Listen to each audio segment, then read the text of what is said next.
Thanks, boss. Make sure we're. My mom says they look pretty. Oh, we're live. You're live. I don't have to unmute for it.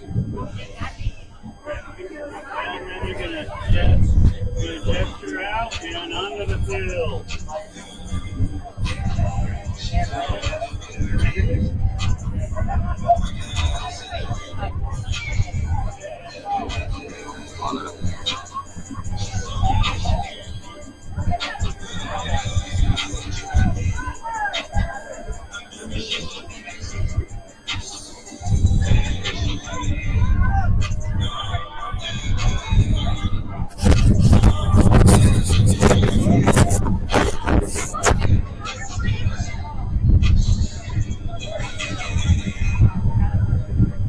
If you are watching this broadcast right now, you're not adjusting your television set. It's Sunshine State Broadcasting. I'm BP, and we're David Wells.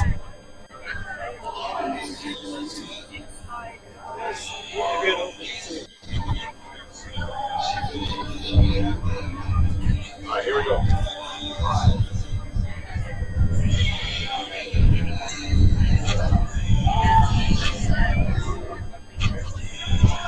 You're looking live at Hoyt B. Courtney Stadium, and this is a new era for me and David Wells. I'm BP. That's my partner. We got the entire crew all together, but the name's a little different. Sunshine State Broadcasting.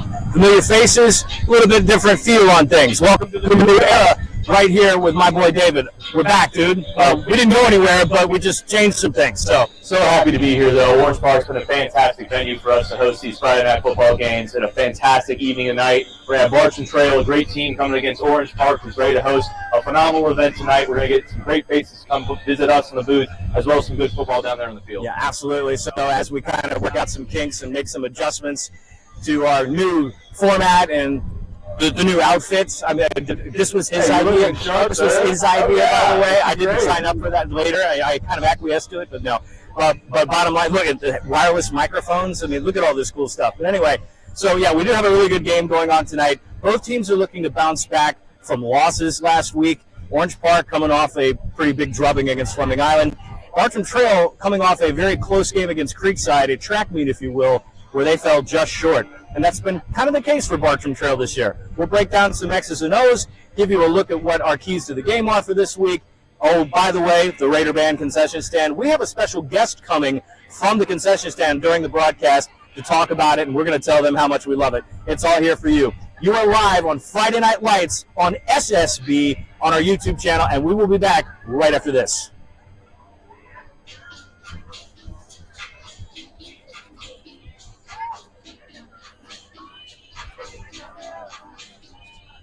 Having served Clay County for 18 years, Worldwide Automotive is bringing back the neighborhood repair facility with fair and honest pricing. It's why Worldwide Automotive's motto is car repair with care. Worldwide Automotive provides old-fashioned customer-centered service in an environment that is friendly and welcoming. Servicing domestic and European cars, Worldwide Automotive is offering $25 off to anyone who mentions this ad. And that's for any service. There's no need to go to the dealer for your 30, 60, 90, or 120-mile services. They offer same-day service and will handle your requirements for oil changes, belts, tire rotations, air conditioning, brake flushes, transmission services, and tune-ups. Come by and say hi to owners Joe and Valerie and see why they say their customers are family. Worldwide Automotive is located at 2490 County Road 220. For more information, go to worldwide-automotive.com. Okay,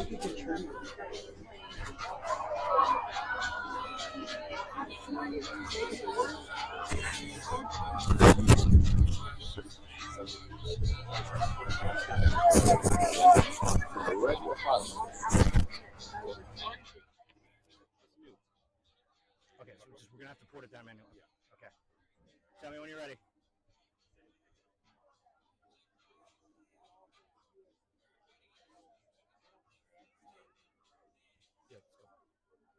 Having served Clay County for 18 years, Worldwide Automotive is bringing back the neighborhood repair facility with fair and honest State Broadcasting.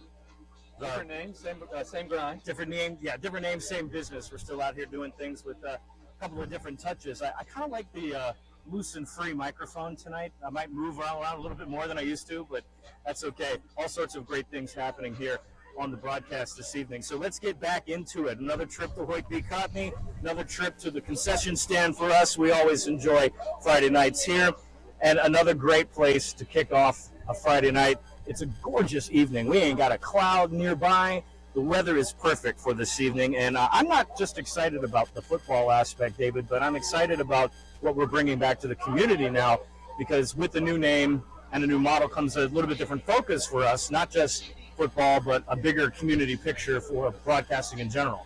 So we'll be looking at doing anything around the Clay County area, the Jacksonville area, as far as things to broadcast that would uplift the community, anything from graduations, anything from sporting events. I'm sure that our array of different things we could cover is going to grow and expand as our company grows and expands. But right now we're doing our Friday Night Lights, and it's a fantastic way to spend an evening, especially with you, BP. Absolutely. Staying dry tonight, that's for sure. Last week was rainy and a soggy night, but not as bad as it was. But Orange Park pretty much got beat pretty bad last week. Let's just say that's the first district game. Fleming Island dominated. There's not a whole lot you can say about the performance of the Golden Eagles. They did lots of things that we expect them to do. Sebastian Broughton throwing over the middle, a lot of the running. Demir Jackson featured a little bit more last week. But nonetheless, we come into a game where Creekside took the Bartram Bears to the mat and ended up beating them just by a field goal. It was a very close game, honestly. But let's get into that with our visitor's view, brought to you this week by Worldwide Automotive. Keep your car on the go with our friends in Middlebury. You can find them at 2490 County Road 220, and they're a proud sponsor of Friday Night Lights on SSB. So it's our first time to see Bartram this year, and we're used to seeing them as district opponents from Clay County, but now with the realignment, they're just visiting, basically, and they're looking to bounce back as well. They fell short in that shootout. 49-42 was actually the final score, despite a strong performance from their running back, Arthur Lewis IV. He ran for 211 yards on 18 carries and caught 4 passes for 99 yards, and he had 2 total touchdowns on the night. He's run for at least 120 yards a game this season through 4 games. Their quarterback, Jaden Weatherly, also had a good night on the ground running. He did 14 times for 120 yards and a touchdown while throwing 12 of 16 for 281 and a pair of scores. So, David, we come to expect the run from Bartram, and their pass game has been traditionally very good. So how much trouble is in Orange Park in tonight with this offense? Well, it's the physicality of the offensive line, everything from the way that they can block the run game and everything they can do in the pass game as well. You have to be a well-rounded defensive attack to attack Bartram Trail like this, and they're not going to be able to suffice with some of these bodies. But if they can hang in late in the fourth quarter, it'll be a very good performance from kids. We're going to take time out right here and watch the presentation of colors and the national anthem from the Orange Park Raider Band.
The Orange Park Raider Band, always doing a fantastic job, and the JRTC unit, long-standing JRTC unit here at Orange Park High School. They've been at least 3 decades to my knowledge. They were competitors against us when I was back in school over at Nice High School. Go Panthers. So, but anyway, how much trouble Orange Park in tonight? We talked a little bit about that. Defensively for Bartram, though, they're not exactly a wall themselves. They've given up at least 33 points a game this season, including one game against Ware County that went into overtime. They've only got 3 sacks on the year, so they don't really get back into the backfield as much. Only 8 tackles for loss. Despite the slump that Orange Park is in, David, though, they have the talent on the field to score. But one of the questions we have answered tonight is Gabe Taylor is in a sling. So we may end up seeing Quentin Moore tonight doing a lot of that wildcat. The Bears haven't played lockdown defense either. So what do they need to do tonight to shore that up and keep Orange Park with a goose egg on the scoreboard? To be honest, it's the only thing keeping them from being undefeated is the quality of defense they've been playing, especially in the second half of these games. You know, they get tired and the attrition really starts to add up. There's only so many talented bodies that Bartram has, and of course they're going to play most of them on offense because that offense is so high-powered. So late into the fourth quarter, they need to find ways to put fresher bodies out there and make sure that they're able to complete games all the way through. For Orange Park, they're going to be lacking their quarterback. We saw Gabe Taylor in a sling. So I don't want to speculate too much about what's going on there, but I do think that they're going to be without him in this game, and they're going to rely heavily on that running game. While we have a minute, Orange Park is coming out to say hello here. We'd like to give a special thanks to Athletic Director Destiny Blakeman for having us back out and, of course, supporting what our broadcasts have done for the past couple of years in this area. We appreciate her so very much. With that being said, we're going to continue right on with our home team report, brought to you unofficially tonight by the Raider Band concession stand, because they've got good eats. Let me tell you what, it's a treat to be there. Also, really quickly want to remind you and sort of represent to you our social media. We can be found on Facebook and X at SSB Jacks and on Instagram at ssb.jacks. You can stay up to date with our broadcast schedule. Don't forget to subscribe to the Sunshine State Broadcasting YouTube channel. Click that notification button and get alerted to our next live broadcast. With that home team report, we know last week was a pretty painful opener for for Orange Park as Fleming Island came to town and pretty much stepped on the gas and never left. They had no answer for their offense. Gabe Taylor not in action. Quentin Moore playing quarterback, playing defense. He was a little bit of everything last week. He tried to carry the offense on his shoulders. Despite that difficulty, he did find 15 carries for 132 yards, but again, nothing on the scoreboard. So, David, we hope Gabe gets back because he is their starting quarterback. He's a junior this year. And in the meantime, they've got a monumental task this evening. What have they got to do to generate some offense against the Bears defense that is suspect but still very talented? Well, last week we said a lot about how we need to see more, and obviously if you're playing quarterback, you're touching the ball every single play. But for him, it's going to be able to complete the ball down the field, something that he did very sparingly last week, and we're going to have to see him take another big step forward for this week. And hopefully they've schemed up some easy dump-off passes into wide open space, and that'll make that process and that transition go a lot better. Absolutely. Keys to the game tonight brought to you by Mr. Chubby's, the home of the original Fleming Island Happy Hour, and one of our favorite places to be after a game. You can sometimes find us there on Friday nights. After a hard-working broadcast, we go get us a couple of wings and talk about the night's action. So go join us at Mr. Chubby's in Fleming Island, just around the corner from Fleming Island High School. All right, David, your keys to the game. Give me one, or give me a couple for Bartram Trail tonight. I'd like to see Bartram Trail do some catch-and-run throws, making sure you're throwing receivers and hitting them right in stride, making your offense look as sharp as possible. I know you're a run-game offense, but getting that skill down now in games like this is how you can make the most out of opportunities against lesser opponents, and especially on defense, being able to finally come together as a unit and tackle well. Yep, absolutely. So I think Bartram Trail needs to run it like they stole something. Basically need to run the ball and just keep pounding it, because Orange Park has not done a very good job of stopping the run. They didn't do a good job last week either. Get your playmakers in space, kind of in tandem with what you're saying. Get them in space and let them do it, because space will be available with this defense. They tend to go kind of vanilla. They send it to cover 2. They'll lure into the run, go to cover 0. You know, they really don't play a very complicated defense. And lastly, don't shoot yourself in the foot with penalties and don't turn the ball over. Despite the fact that Orange Park hasn't been very good overall on the scoreboard, they are opportunistic and they will turn the ball over, especially via the fumble. They've done 6 of those this season. All right, so for Orange Park, a big task. They're 1-3. They haven't had the best season, but we can get a retool tonight, especially now that we know who their quarterback is going to be. Well, ball control offense and being able to play solid defense. That's going to be their 2 calling cards. You know, you have a lot of fast defensive backs for Orange Park with a lot of size and speed, and you have a run game offense that's really predicated on your quarterback holding on to the football, getting first downs, and creating long drives to not only win the time of possession, but dominate the time of possession. That's going to be the key for Orange Park. Coin toss in progress here, and it looks like Bartram has won the toss. We'll get their decision in just a minute. They will defer to the second half, so they will kick and put Orange Park on the offense first. So with that said, I think Orange Park needs to just be brave and be you. And I know that sounds very cliche and ominous of the fact that these guys might get it handed to them this evening, I'm being honest.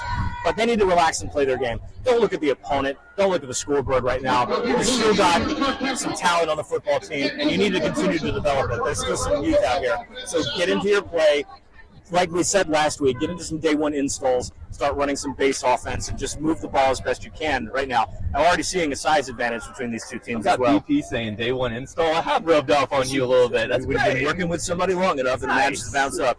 You need to find a way to get Quentin Moore, Dylan Ruiz, Austin Mills, and Rocca Fleege, in space so they can work their magic. Once they're out in the open field, these guys have some wheels. The trouble that they've had this season is they've not been able to get them in open space so far. And lastly, win the turnover battle. They can do this if they win the turnover battle. So force Bartram into situations where they're uncomfortable, get the ball back, keep them off the field for as long as possibly can, and hopefully that will make a difference tonight in what appears to be a somewhat lopsided game. If I would put this as a favorite or a Vegas favorite or whatnot, not that we bet on these things here, but I would venture to say that Bartram's at least a 3-touchdown favorite tonight. But you know what? That's why we play the games. They line up the lines on Friday Night Football, not to just hand over a win from one team to the next. And Orange Park is a rebuilding team. They're going to have new pieces that step up and young players that fit new roles. And eventually you're going to see them improve throughout the course of the season. And maybe they have an opportunity to do that tonight. Yeah. All right, so we're getting ready to kick off here. The new era begins, and we continue with Friday Night Lights on SSB. And SSB could not make a better debut than this stadium here at Orange Park. What a fantastic facility. They treat us like the top-notch media of the state, which we are going to be. And now we're going to have excellent football tonight. So with the transition, we've got a couple of things that we're still working out kinks-wise. So you're not going to get a scoreboard graphic tonight, but luckily you've got one of the best in the business right here giving you some audio love. So I will be guiding you through the score, down and distance, and all that to the best of my ability. And we do have our guy Caden here tonight, who is our spotter, our score guy, and my eyes on the field as well. So we've got it covered for you. We'll keep you updated on the numbers as we go out, and hang with us. Next week, we're at Ponte Vedra and Fleming, and we'll just escalate from there. So we appreciate your patience as we transition. Also want to give a heartfelt shout-out to our dear friend and broadcast brother, Ray Canaveri. He has been the reason that all of us are here and kind of the reason why Sunshine State Broadcasting has evolved to this point.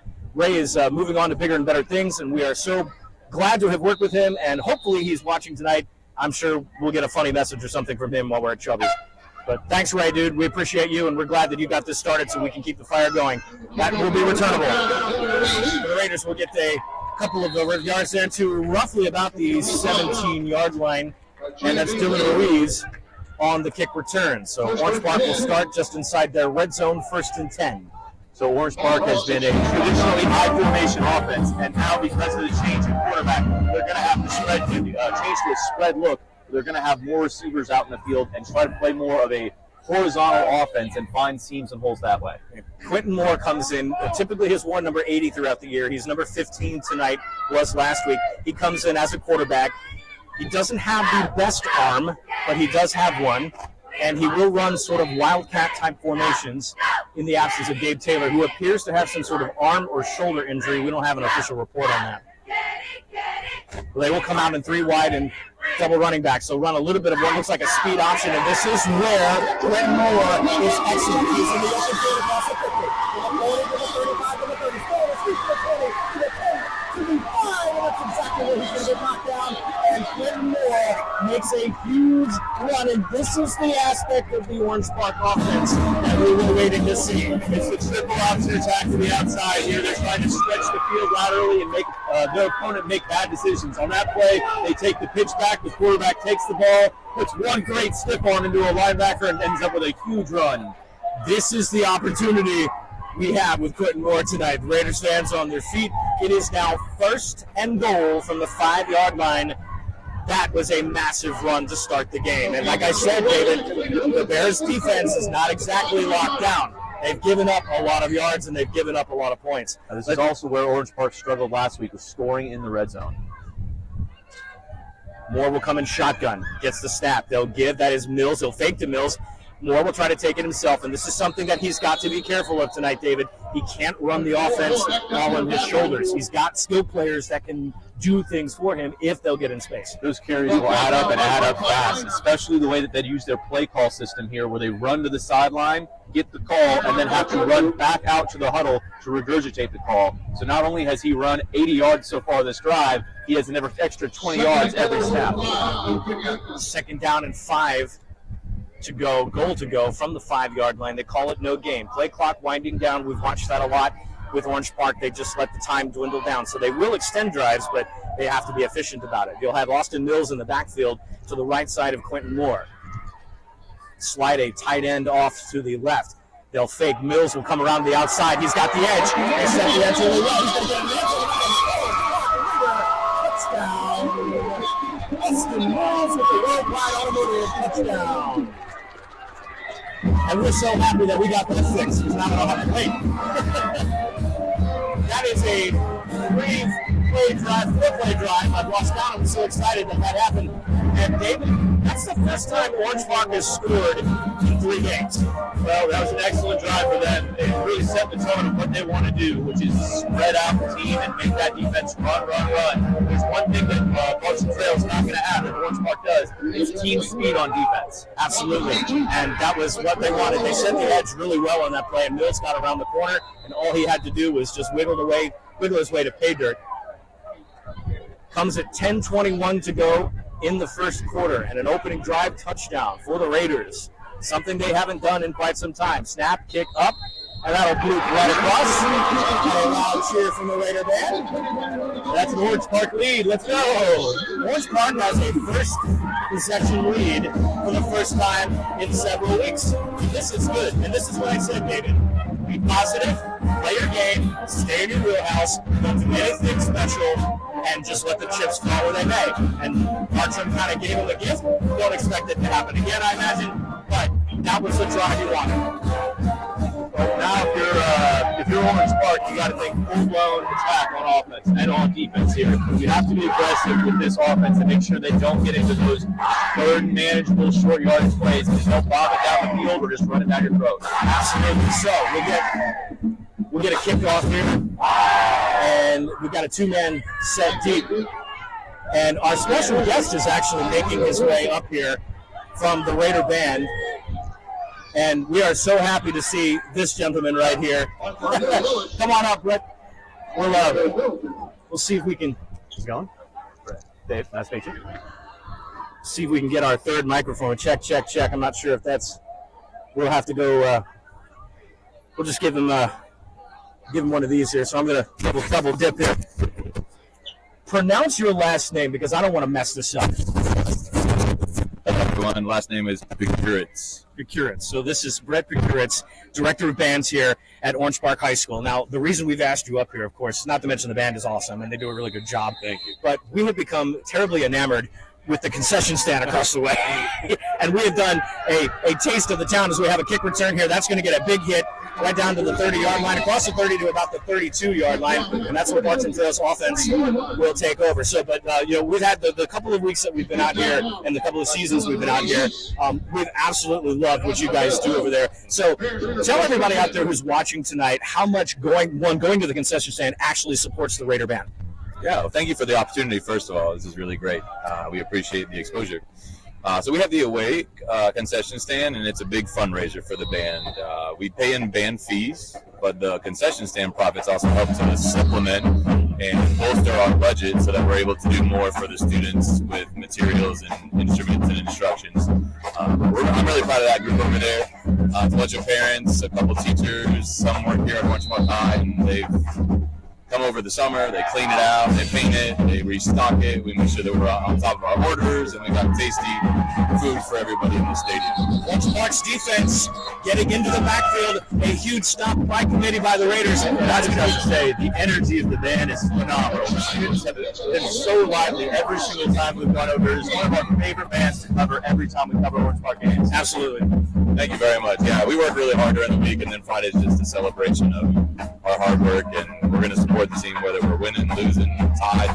We're here for our team. second down. They're in it too. They're in it too for sure. The students know more about football than the average band does. Second down and 14 from the 29-yard line. So while we kind of get in and out of the plays here, Brett, tell us a little bit about your professional background, how long you've been in education, and what drew you to Orange Park. Yeah, so I'm from Southwest Florida, Port Charlotte, a little sleepy fishing town.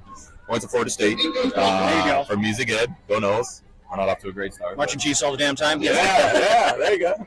I play saxophone, and I've been here for 10 years, and I love it. I really love the culture that we built and the success that we've been able to get from that culture and that hard work. Okay, so that explains it now because you were chief, so that now I get it. Because the world-renowned Florida State University Marching Chiefs. No, I'm not an alum or anything. I wouldn't know anything about the Chiefs. But nonetheless, second down and 20 now, and Bartram going to run over right tackle, and that's going to get knocked in. Orange Park's defense, David, is playing lockdown tonight. That's some of the best run coverage we've seen from them this year. Yeah, that was an excellent open field tackle there. That was Aaron Stewart, their junior defensive lineman for Orange Park there, making a nice tackle on the jet sweep there. So with third down and 18 coming up here, we'll stick here and have Brett for just another minute or two and get you back to your band over there. So he's doing a fantastic job tonight. Third down and long, and a penalty flag on the field right now, and that's going to be a procedure penalty of some sort. We'll get the call there. Sideline warning. Might be on the Orange Park sideline. So yeah, you get one of those, and then after that, we'll start calling unsportsmanlike penalties. So really quickly, Brett, tell everybody out there where they can find Raider Band on social media, how they can get involved and stay in touch with what their activities are. Yeah, so we're on Instagram. We are on Facebook, and it's pretty easy, OPHS Raider Band.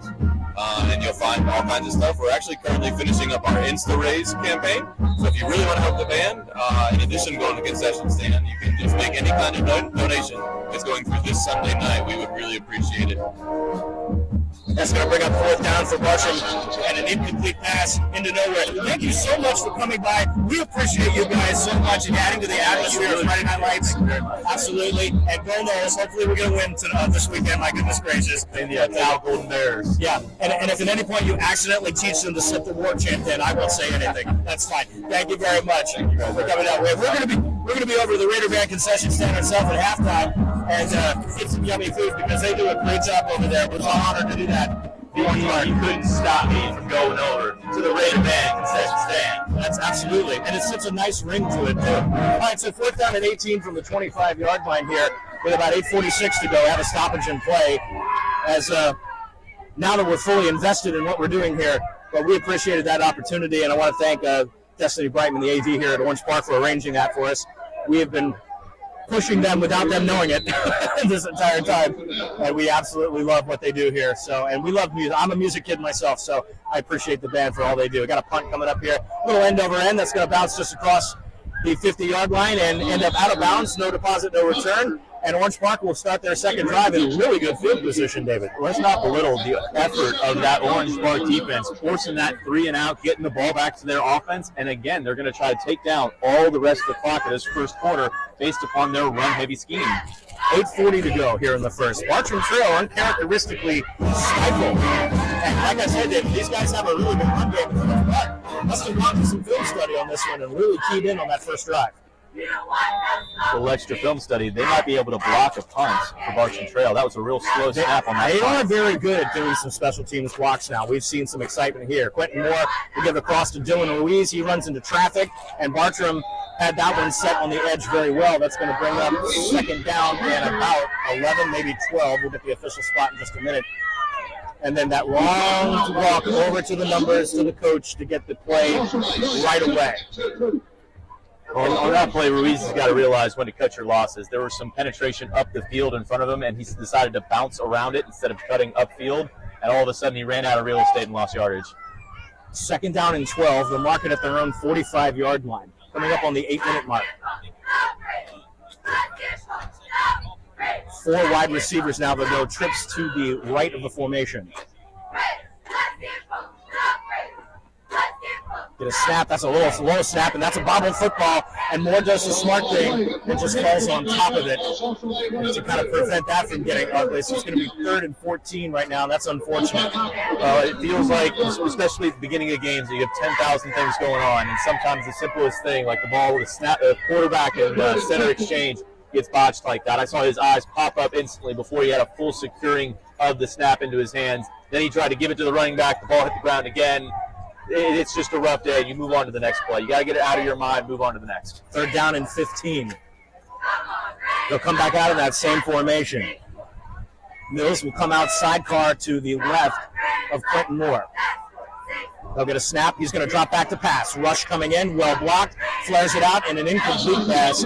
That was dropped by Xavier Fennell, and that was great protection by Orange Park. He got picked up the blitz very well. Just a really got to catch the ball and then decide to run with it. He thought he was just going to be able to run. Might not have gotten a first down, though. So I don't know what kind of arm Moore has, but he had a receiver wide open deep down the middle of the field. And I'm sure his coaches told him, just throw the short one, just throw the short one, just throw the short one.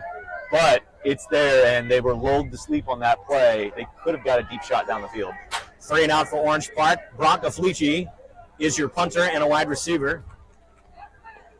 He's in for the injured Ryder Fulmer, and that was nearly blocked. Great pursuit. Nice punt. That's going to drive him back. And we've got number 20, Mario Middleton, on the return. He crosses the 20-yard line, and a good pursuit by the Raiders. And that was a really good punt by Felici on that one. That's one of the best. It was under pressure as well. But a nice spiraling punt. It gets down inside the 20-yard line. There's enough coverage to get past the 20, but to make sure that you've got to reward your punter if he's doing such awesome punts like that. You got to get downfield and make quality tackles. Spot the ball at the 24-yard line of Bartram. Bartram went 3 and out on their first series due to some really good defenses. Lock down the run on the first series. Let's see if Bartram mixes it up a little bit. Quarterback Jaden Weatherly. He's also a proficient runner. Flares it out underneath. That's caught. That'll go to DeAndre Caldwell, the senior receiver. He'll get a couple of yards. That'll be their leading receiver for Bartram Trail, their number 1 target. They're going to look to get him the ball on pitches and crossing routes. He's a run-after-catch threat. 2nd down and 3. All rest at the 31-yard line.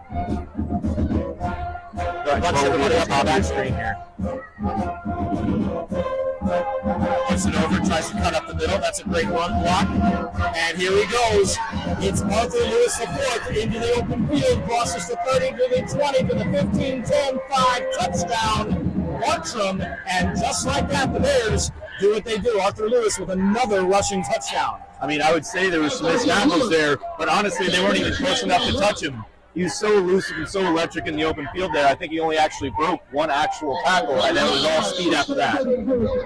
He rushes for about 120 yards a game, so they expect heavy doses of him tonight. And again, he's also a catch threat, too. 2 total touchdowns. He almost had the elusive double-double, 100 on the ground, 100-plus on receiving. Well, it's a well-balanced attack, having such a good receiving and rushing running back. Kick is up and good.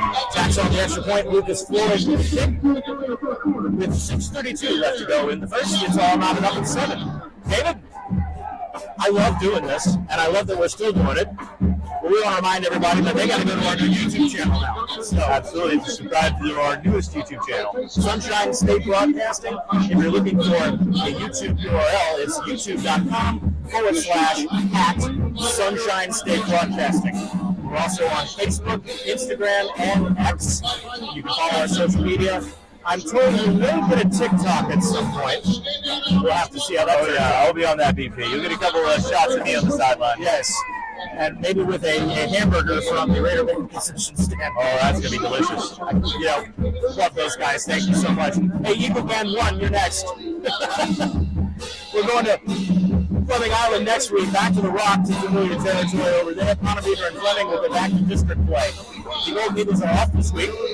And Middleburg is up the road in Ridgeview. Undefeated Middleburg, by the way, 4-0. They're the only undefeated team in Clay County. That was one I was surprised by, to see Middleburg come out so strong and play a well-rounded game like that. They are a force to be reckoned with out here in Clay County.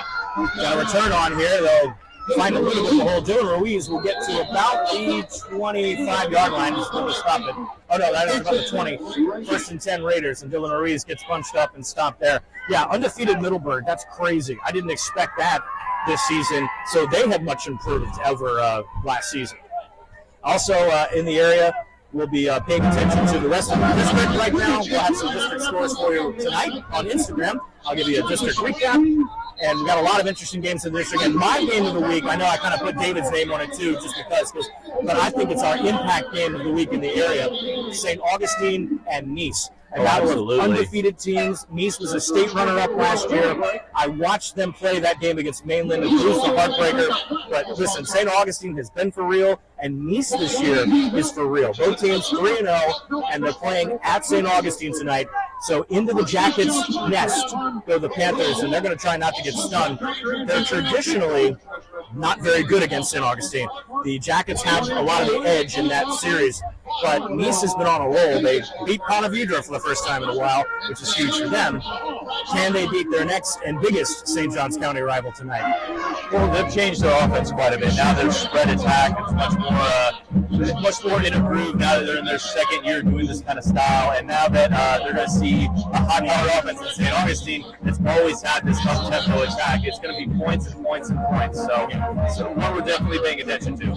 Shout out to my good friend and freshman over at Nice. He's on the JV Green squad, Matthew Skaggs. I'll see him in varsity sooner or later. Give him a couple of years. Meantime, back to our football game here. Orange Park tied up with Bartram Trail. They're back on offense right about the 20-yard line where they'll get started.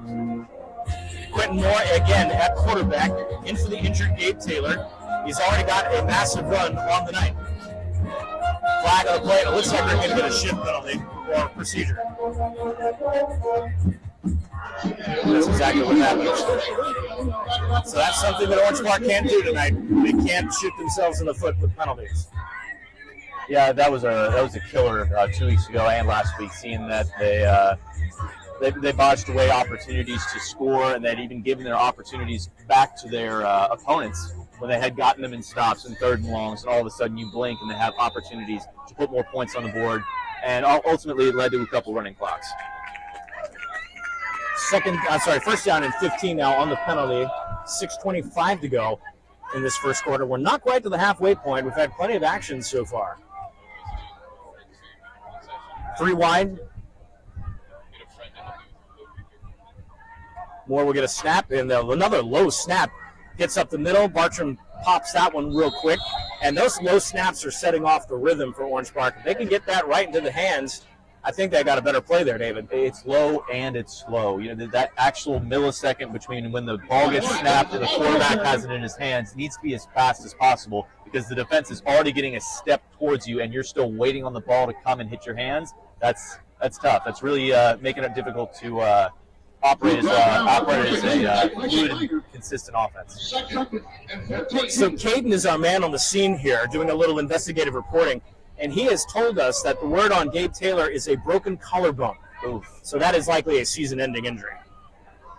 Moore will throw, and incomplete. At an open receiver, just a little too hot to handle. And that'll be the second drop for Xavier Fennell. Yeah, he's had a rough little go to start this game. Let's see if he can still get some targets, because he's getting open. He just needs to catch the ball. Third down and 14 from the 16-yard line. 5:30 to go. Moore will take the long walk back to the huddle. Under 20 seconds, coming on 17 on the play clock. Happy you're with us tonight on Sunshine State Broadcasting. While you're watching us tonight on that YouTube channel, hit that subscribe button, would you? Get us back to full strength here. Punches real tight.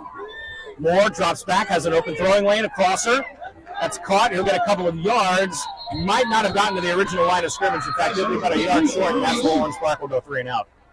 All right, that'll be a second 3 and out for Orange Park. You know, had such great momentum off that first drive, but really that was because of one big play that got them all the way down the field. If you take away that one big play, they're still going to have less than 10 yards of offense right now. So we'll have a fourth down right now. Back deep is Mario Middleton for the Bartram Bears. He is a deep threat as well. Get him in space, and he can fly. Afliji had a really good punt last time. Let's see if he can duplicate that here.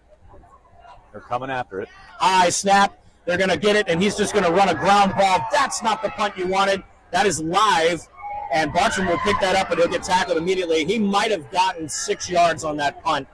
Afliji had to climb up the ladder to keep that from going into the end zone. He did what he could with it, and Bartram Trail will get the ball in excellent field position. And not to say we called that out in the last one, but we called that one out in the last. It was noticeably a slower punt back to the punter, and if you give them that much time to get back to that punt, eventually they're going to get after one and touch one. Ball will rest now at the 24-yard line of Orange Park, where the Bears move a short field to work with here.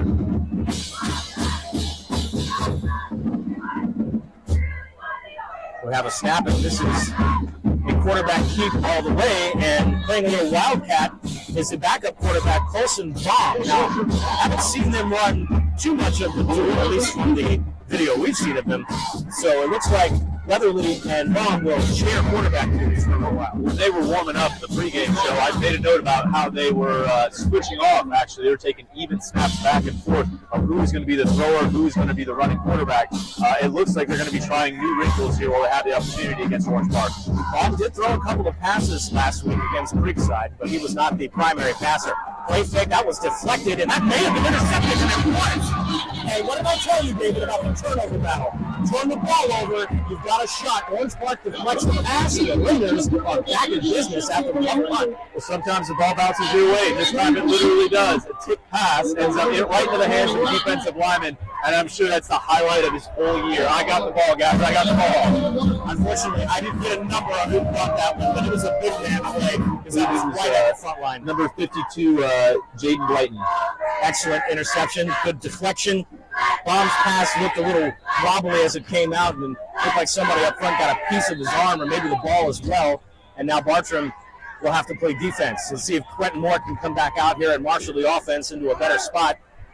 Got to snap that ball, though. It's got to be fundamental here. 19-yard line. Bartram's going man-to-man across the board. They're a full run stop. Running across, and that's exactly what they're going to do. Nothing. Oh, he wiggles out of a tackle, though. Gets across the 20-yard line to about the 23. Illinois fighting for a couple of yards there. If you're going to be a run-first offense and they're going to play a heavy box the way they are, it's not only an extra man in the box, it's 2 extra men in the box. If you're going to do that, you have to have every single block be excellent if you're Orange Park. Coming up on 3.5 minutes to go here in the first quarter.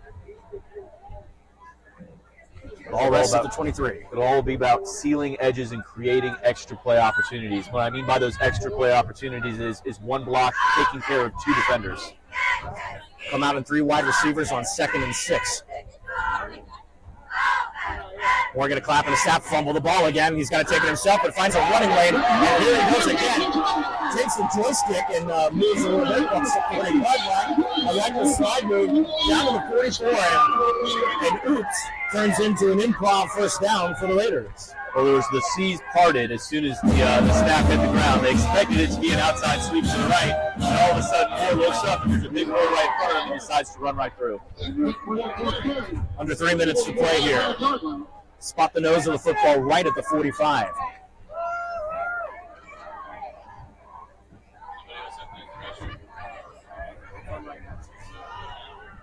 Got a quick score note from down in front of us here. IMG Academy in Mandarin. IMG is up 7-0.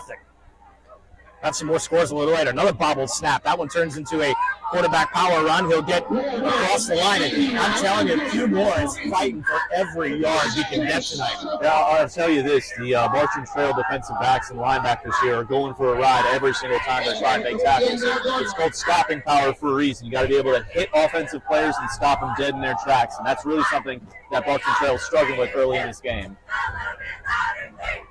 Gets that play call in, 20 seconds on the play clock here, approaching the 2-minute mark. Yeah, far hash, it is a hefty jog.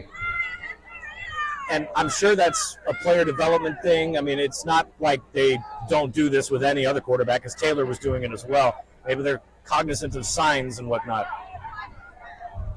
Get a snap, another bad snap. This one goes behind Moore. He's in a hurry. That was going to get recovered by Bartram Trail, I think. And another turnover. Bartram Trail. It's number 6 there. That's Landon Tippy. Can't do that to yourself. And now we have a Raider player down. That was Moore, and he gets helped up to his feet. So we've exchanged turnovers now. And Bartram Trail gets that ball at the 36-yard line on the fumbled snap. You wonder if it's a different center. You wonder if there's a difference in cadence between Gabe Taylor and Moore. You want to know if there's something different here. Why is the ball hitting the ground so many times in one afternoon? They definitely don't look like they're in rhythm right now, which is a stark comparison to the first drive of the game. And here comes Lewis again. Sticks a foot in the ground. Gets across the sticks for a first down, and that's a pretty hefty run. He's very talented. And they're going to push the tempo here. They're going to get right on the ball and try to snap it as quickly as possible. Weatherly back at quarterback for the Bears. Get another snap. They give it to Lewis. He runs over right tackle, sucks some tacklers, pounds his way into the end zone, and that, no signal yet. Looks like he is just out of bounds. Oh, no, they are going to score a touchdown. 2-play drive for the Bartram Bears. Lewis pounds it in for another touchdown, and just like that, Bartram's up. Well, you look at the up-tempo there. The Orange Park defense is still looking for signals to the sideline when, in all reality, base defense probably would have done just fine. And when they look at that, the ball is already snapped and the run is already going to the right. If you're late to catch number 0, you're not going to catch number 0. Kick is up and good. So our new score with 1:25 to go in the first quarter. Bartram 14, Orange Park 7. Now, Arthur Lewis looks fantastic. That's a great running back with speed, fluid open field ability, and really looks like he could punish the defensive back if he gets to that second level. And he really puts a foot in the ground, changes directions like a scared politician, and then runs upfield. Wow. I mean, just slap on the brakes and he's gone. So when he sticks that foot in, forget it. You got to wrap him up.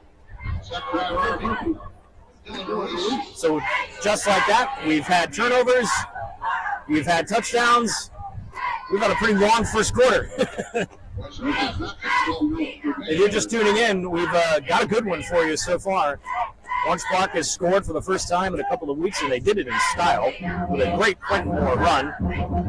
Orange Park has also turned the ball over, which is why we're only at 14-7, but they've also given the ball right back in short field. Now a chance for the offense to march down and try to even the score here. Again, Bartram Trail's defense gives up a lot of points, so opportunity for OP this evening. That kick is going to sail into the end zone, and that'll come out to the 20-yard line. And again, if you're not familiar with Florida high school rules, kicked balls, when they break the plane of the goal line, automatically go to 20. It's no return available. It is an asset to have a kicker that can kick the ball into the back of the end zone in the state of Florida. It's eliminating a possibility for a big play to happen in the kick return game, and at this level, that happens more often than not. So with that said, 1:25 left to go in this first quarter. Again, so happy you're with us on Sunshine State Broadcasting. Our new era, we've got some changes on the horizon. Tonight, our first game under the new banner. We appreciate you bearing with us as we reset, retool, and improve from there. Come out with 3 wide receivers. Double sidecar for Quentin Moore. Have a blocking protection package in the backfield. Give it over the, wow, look at that. And that was, I believe, Austin Mills, and he shot out like a cannon and gets a first down just like that. So Landon Tippy, who had just made that play to get the fumble recovery on the last drive, he makes an excellent open field tackle there, or else that play's going in his face. He's still running. Like I said earlier in our keys to the game, Mills, Ruiz, Afluji, they've got the speed, they've got the talent. You just got to get them in space a little more, and they'll do big things. First down and 10. Just off the ball right at the 30-yard line. Final minute of this quarter. 3 wide. Get a snap. Give it to Mills again on the left side now. He tries to come across the edge. Does manage to get maybe to the line of scrimmage. There's a penalty flag on the field. We'll see what the call is. That was not set very well by Orange Park. Great pursuit on the outside by the Bears defense. Yeah, if I'm the Bears, I was seeing that the entire way. If there was going to be a predictable play call here, let's go back to the running back that just had a good snap. Yes, absolutely. You don't want to see him mix it up a little bit here. Make sure you're still using your quarterback and receivers, even though this is going to be a run-first offense. Holding penalty assessed against the Raiders. That'll back them up 10 yards. Second down and long now, back at the 20-yard line.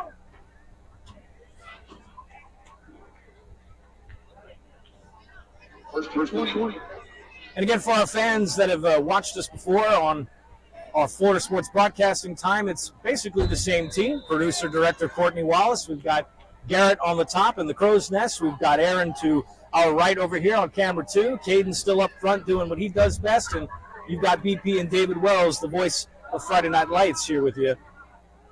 Same team, different look. Moore, it's got a pass. He's going to float that out. That's intercepted.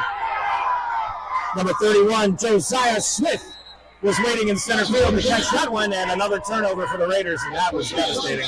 That was a lollipop throw. You're really hoping lands harmlessly to the turf, but most of the time, if you overthrow a pass to a receiver that was wide open, ordinarily the guy who was supposed to cover him is sitting 10 feet right back behind him. So that's what happens, and it's a lesson learned every quarterback has to learn. So tough day for more, but you got to shake it off. We're on to the next one. We're on to Cincinnati. 27-yard line is where but you could just say on to Cincinnati. Yeah, I want to pull a Bill Belichick from there. He's one of us now. He's in the media. Very well played. Conveniently, there's a track right here. You can take a lap afterwards. First down for Bartram Trail. Throws, that's caught. Pass over to number 10. And I don't have a number for a name assigned to that number here on our roster, unfortunately, but that was a great throw from Weatherly into the open field. Get a couple of yards, but it looks like it might be coming back. She's marching over to the Bartram sideline, and we're going to get an ineligible man downfield for Bartram Trail, and that looked like a pretty routine play there, David. I'm not sure why a lineman would be downfield.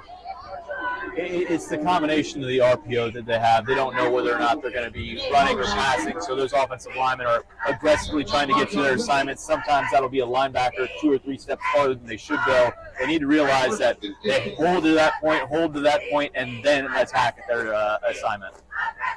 So back them up 5, 1st and 15, and this will likely be the last play of the quarter. We're down to 15 seconds. Weatherly back in shotgun.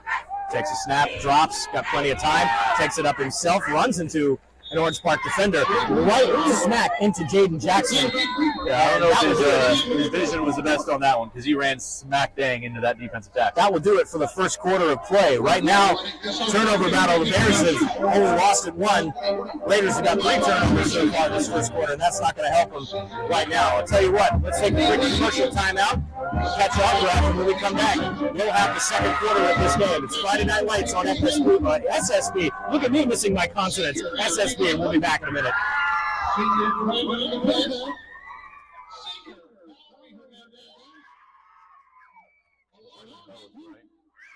Having served Clay County for 18 years, Worldwide Automotive is bringing back the neighborhood repair facility with fair and honest pricing. It's why Worldwide Automotive's motto is car repair with care. Worldwide Automotive provides old-fashioned customer-centered service in an environment that is friendly and welcoming. Servicing domestic and European cars, Worldwide Automotive is offering $25 off to anyone who mentions this ad. And that's for any service. There's no need to go to the dealer for your 30, 60, 90, or 120-mile services. They offer same-day service and will handle your requirements for oil changes, belts, tire rotations, air conditioning, brake flushes, transmission services, and tune-ups. Come by and say hi to owners Joe and Valerie and see why they say their customers are family. Worldwide Automotive is located at 2490 County Road 220. For more information, go to worldwide-automotive.com. We're back at Hoyt P. Courtney Stadium. Second quarter of action underway. Bartram Trail has a solid run from Jake Weatherly. And let's take a look at some of the first quarter in terms of the drive breakdown here, David. So Orange Park goes touchdown, punt, turnover, turnover. And if you're looking at that from Coach Wembley's perspective, it's starting well, but it kind of counterwelled after that. Yeah, it's gone from great to disaster very, very quickly. And when we look at Bartram Trail, they started off with that 3 and out. Then they score immediately, and if it wasn't for that turnover, they probably would have scored again. And we're looking at a touchdown and turnover, and finally that last touchdown we saw. So Nico Dawkins on that last carry for Bartram brings up 3rd down and 4. He'll flare it out into the flat to Dawkins again. He's got first down and touchdown right there. Just like that, Bartram Trail finds Bader with 11:22 to go in the second quarter. All right, when it rains, it pours, right, BP? That's pretty much. So, and looking back on where the drives were for Orange Park, I mean, that was stellar to start things off, and then you give the ball back again and again and again. So, and giving it back in short fields is not helping either. It's coming down to simple things. Quarter center exchange. It's coming down to penalties. It's coming down to making sure we don't give the ball back to the defense. Dropping passes, doing things that are just inside of your control, but outside of what the other team's expecting at you. These are self-inflicted wounds. So, 11-22, 21-7 our score. The good news is, for Orange Park, this ain't out of reach yet. They've shown they have the capability to score when they're not making those critical mistakes. So can Coach Wembley get his team together, focused, and work on some of those fundamentals and march this back down the field and shorten this game up a little, or tighten this game up a little bit before Bartram starts running away with it. This is kind of eerily similar to what happened last week for the Raiders. Fleming Island found that point where they could stomp on the gas and keep going. Bartram can do a lot of the same things. So this drive here does feel like that teetering point between whether or not this one's going to be out of control or that they're going to stay in this game. Gorgeous evening tonight. The temperature hasn't come down too much, but the wind has picked up a little bit, and the breeze is rather nice for a late summer, early fall evening. That'll go into the end zone for a touchback. And I told you the suits wouldn't be too bad, right? No, it wouldn't. And they give this to about mid-October, and we're on with it. Because at that point, we want to stay warm. Quentin Moore in the offense will come back out again from the 20-yard line, try to reset, see if they can mark a touchdown drive. Points have been at a premium for Orange Park this season, and tonight it looked promising. They've got to get back to what worked the first time. So that long play that they had in the first quarter on their first drive was a triple option look, something where they could have pitched the ball if he had the right read on. But now they might return to those kind of plays and put some more of the decision-making burden onto Moore's shoulders. Force Bartram to play assignment football, which can be difficult in high school. Get a snap, and they're going to do that option pitch. You called it, David, across the 25 to the goal. More to the 40, to the 50, to the 45, to the 40, to the 45, to the 30, to the 25, down to maybe about the 21-yard line. And holy smokes, it's Dylan Ruiz. He did exactly what you said he was going to do, David. What a call. Well, if it ain't broke, don't fix it. And this is 3 plays put into one. You have this dive to the running back. You have the quarterback running up the field. Or if the pitch man is covered or is uncovered, you can throw it to the pitch man, and he has big plays like that. And this offense does have the horses to kind of run that speed option. So maybe they've accidentally on purpose found a wrinkle here and decided to stick with it. So 1st and 10, they'll spot the ball at the 23-yard line. Just under 11 minutes to go in the half. 3 wide. Moore gets a clap and a snap. They'll get that fake. He'll take it himself. Finds a couple of blockers. His running backs do a decent job of trying to find a hole. He will get a couple of yards of positive gain on that, and it'll bring up 2nd down. So not exactly the biggest run of the night for Moore, but hey, if you can get a couple of yards in a cloud of dust like that, you're doing pretty good. So again, that's a botch snap, botch read situation going on there. It was a midline read play where you're looking at one of the linebackers. If the linebacker takes the running back, you pull it. If the linebacker doesn't take the running back, you give it, and you have an extra man to the outside. But if you don't have that mesh quickly, you just have to pull the ball and eat it. We'll give it a gain of 2 yards, 2nd and 8 from the 21. Moore get a snap. He's going to throw, and this one had a receiver open, but then was immediately covered. Trying to get to Daniel Richardson on that one, but it was broken up by Davian Bridges on that one. Great coverage, single, one-on-one right there. And, Moore doesn't have exactly the quickest release on the planet. Exactly, and the inside release curl from a perimeter receiver, that's a very good play to run in the middle of the field where you have all the yards to work with and you've been stretching the defense. Middle of the field curl is right where the linebackers are dropping, right where the corner is sitting in the hip pocket of the receiver. In the red zone, that's a very, very tight throw. Bring it down to 3rd down and 8 from the 21.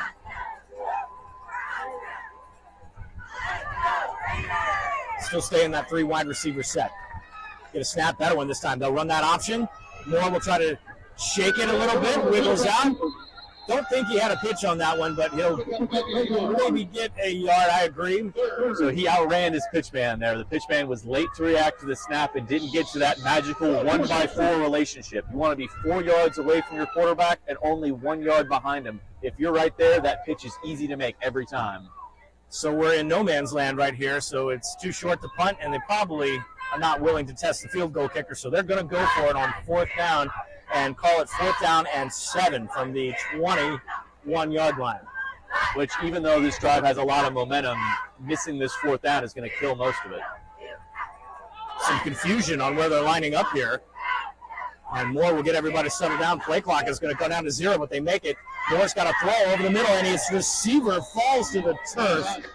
Brockafligi was open, but he couldn't keep his balance, and he was open just about the 6. He could have gone right a couple of There was yards. nobody within 10 yards of him. He had a big old hula hoop of open grass. So the drive stalls right there. Good one for Orange Park, but no points on the board. But again, I would seriously take that and run with it. I would look at that speed option again. That looked really good, right? That was very good, actually, and that may be how they stay in this game. They got to settle down A defensively. defender moves one way, you pull the ball, you go the opposite way. It's a read and react style of offense, one that Georgia Tech's made a living off of since, the 50s. Absolutely. Weatherly throws kind of a tunnel screen on that one, and Orange Park will come from behind on that one. He will get about 4 or 5 yards. John Dre Caldwell, the receiver. I mean, when you think of great triple option attacks, of course you go towards the military academies, but they do that a little bit differently. This is just a wrinkle of that out of shotgun. And it's basically built for players with more speed and more east-west type of running that can run faster. And you have to have linemen, of course, that set the edge really well, too. Otherwise, it's kind of pointless. It's east-west running that turns north-south very quickly. Get another snap here. Flare out, and that is caught right in the open field on the crossing route. Casey on the catch right that one. It went down about the 40-yard line. And Bartram will run tempo.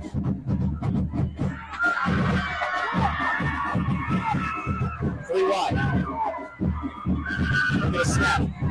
Gibbs, and that again is Nico Dawkins, who will maybe get a yard. A 1-2 punch at running back for Bartram Trail. They could run the ball down here if they want to, but there's going to be about 8:15 left on the clock. If they want to get 2 scores in before halftime, they're probably not going to push the tempo. Orange Park will call timeout. That's their first charge timeout of the half. It will come at 8:15. Happy you're with us on this beautiful Friday night here off of Kingsley Avenue, the corner of Kingsley and Middlebury. BP alongside David Wells and our entire Sunshine State Broadcasting crew here for Friday Night Lights on SSB. Make sure you're hitting that subscribe button on the YouTube channel and tell a friend, everybody. If you like what we did with FSB, you'll really love what we're doing with SSB in the future. Same team, new vision. Sunshine State Broadcasting, your community broadcaster. Find us on the web at ssbjacks.com, on Facebook and Twitter at ssbjacks, and on Instagram at ssb.jacks. You'll also find David and or Caden running into the direction of the Raider Band concession stand right about halftime for David's weekly 40-yard dash. 40-yard dash or num-nums, I guess we'll call it. We'll have some name for it. That's going to be a quick flare out on second down. I mean, I haven't broken a 5-second 40 in my entire life, but I think I did last week. That was a phenomenal sprint. Get over there, get myself a nice funnel cake, steamy fresh, bring it right back over here. And that was a delicious bratwurst, by the way. That had all the parts of it you want. So yeah, they really have a wide variety of food over there. Everything from lumpia, empanadas, they have fried Oreos. And all of that going towards the band and giving them some financial support. And what a great way to do it with some delicious food at a Friday night football game live with us here on Sunshine State Broadcasting. That's going to get caught. First down, caught by DeAndre Caldwell, the senior receiver. Quite involved tonight. Last week, the receiving corps wasn't as active across the board. Weatherly didn't spread the ball out as much. Well, that is still going to be their best option on the outside. He's a physically talented player with enough size and strength to make sure that he's pulling away from other corners. Might not be the fastest receiver, but the physicality matters. Stay in tempo from the 45 of Orange Park. Caught. There he is again. Quick pass out. Give it about 8 yards. Caldwell, the man of the hour so far. I mean, they're daring him to play press coverage. Right now, those corners are about between 10 to 12 yards off and sometimes moving closer depending upon down and distance. If you're going to give them quick, easy completions on first down, Bartram Trail's going to take it all day long. Second down and 3 from the 38-yard line of Orange Park.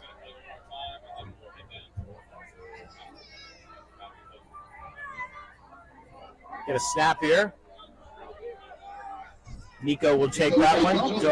Dawkins will get enough for the first down across the 35-yard line.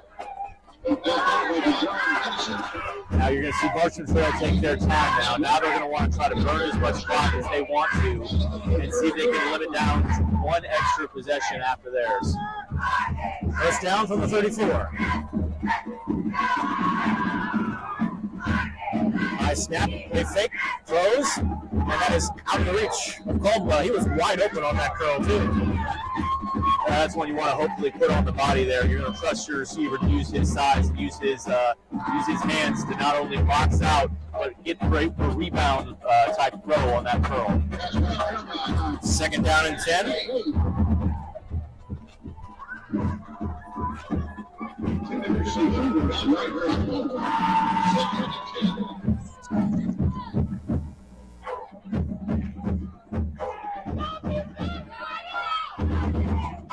High snap this time. Dawkins will get it over the middle, breaks a couple of tackles, hurdles. He'll pick up about 7 on that play. Brings up third and manageable.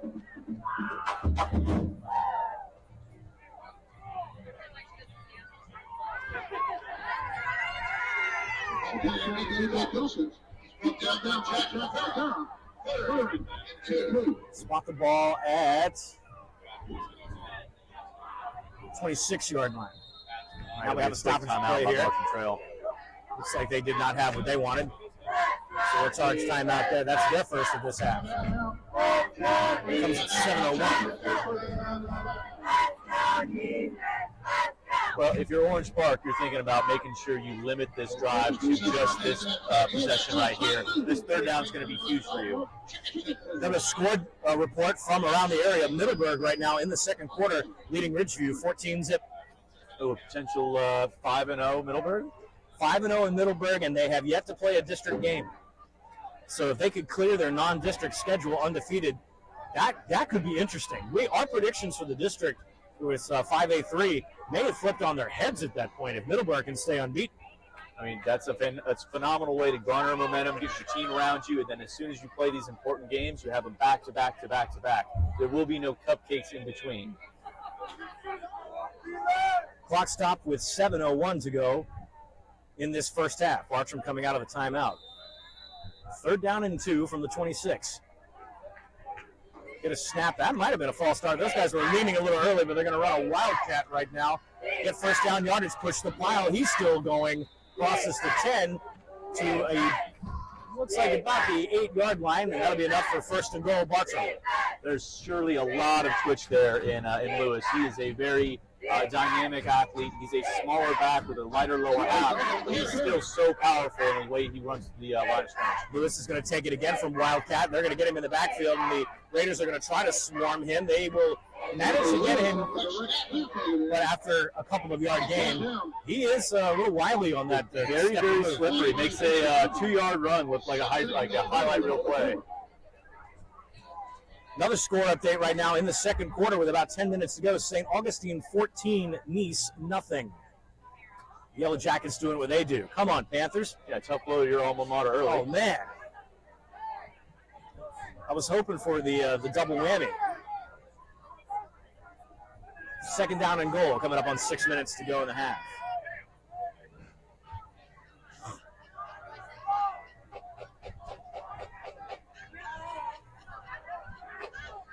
Otherly back in a quarterback. And now we have a delay penalty.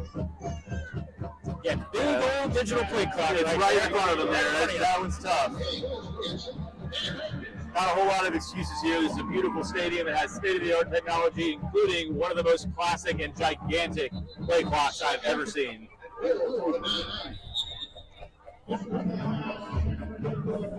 So we'll come up to the standard Florida High School water break.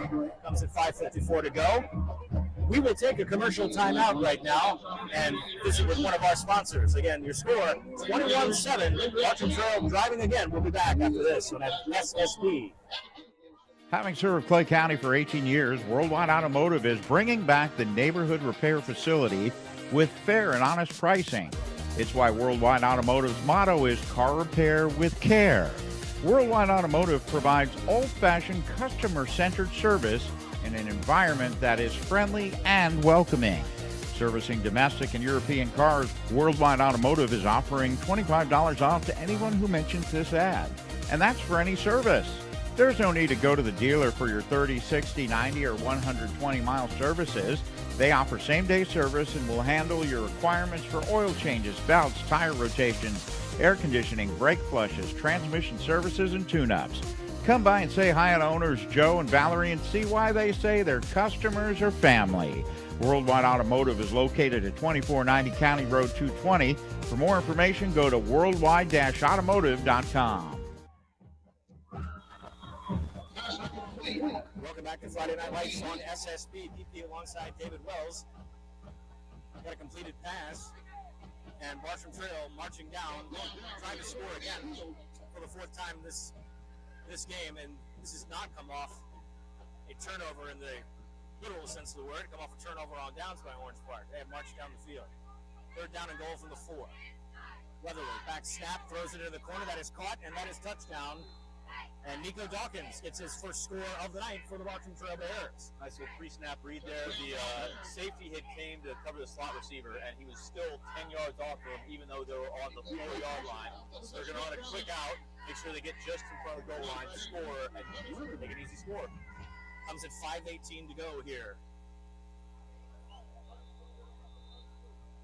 Another score from across the way, and I can't believe I'm seeing this already. Ponte Vedra smacked Menendez 40-0. Ooh.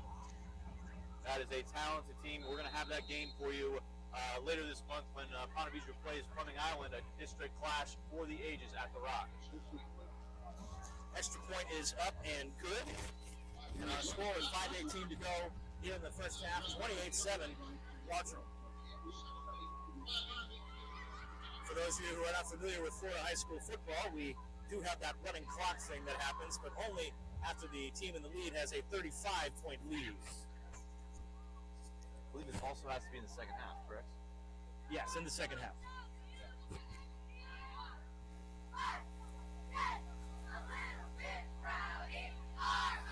I love technology, man.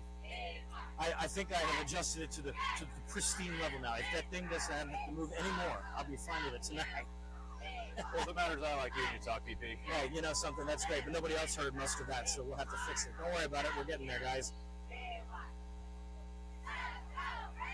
All things shiny and new on Sunshine State Broadcasting.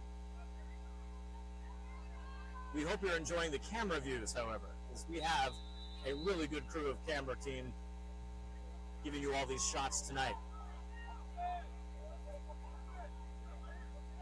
Sends this into play. That'll cross the plane of the goal line. That'll be a touchback. Orange Park back out from the 20.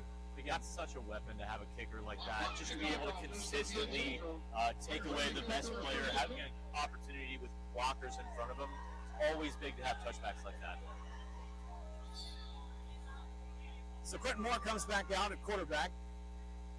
Again, in for the injured Gabe Taylor, who was out with a collarbone injury, likely the end of his season.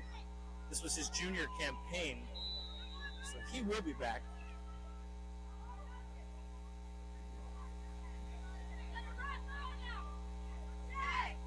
Three wide receivers. Moore will give, and that is not going anywhere. Put that in the stat book for Josiah Smith, the senior defensive back, coming up to the line of scrimmage, making a play on that one. Well, when you look at this Bartram Trail defense, they really got a little shell-shocked early from that long run. But they've settled in here nicely, and they're making sure that they're trying to stay in their rush lanes. And if there's going to be plays to the outside, they've done a good job stringing it all the way to the sideline, if not making tackles for loss. Second down and long. Ball sitting at the 16-yard line. Second and 14.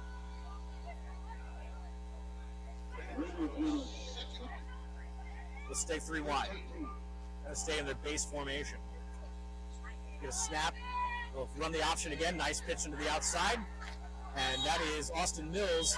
And if he had a little bit more field to run in, he could turn up and move 54 yards wide instead of 53 and a half. But I think that's where they have to kind of stick with their offense. I mean, obviously, you're not going to be able to run every play a speed option, but they need to sprinkle that in a little bit more because it's worked. It has been by far their most explosive play. They've had their 3 big gains of 20 yards on that triple option play, and they seem more comfortable running to their left doing this play. 3rd and 5. Get a snap and run that again, and that was an interesting play. It had me fooled for a second. I had no idea where the ball went. I think that was more luck than skill. The bad snap bounces off the hands of the quarterback and lands directly into the hands of Mills, the pitchman. So might as well take it and run. And we'll bring up 4th down. Orange Park kind of forced to punt here. Not quite there, maybe a yard. But I think that option pitch game may be where they have to stay. Now, if I'm Orange Park, I'm considering the fake here. If you're going to stay in this game, you have to have 4th and short conversions. I'm going to have to do something here to keep it moving. Get a gunner out there late. Fleegee will get a better snap and a wibbly-wobbly punt. That's going to bounce just across the 45-yard line, and they will spot it at the 43. 3 now for Orange Park. Bartram Trail will take over with 4:12 to go in the half.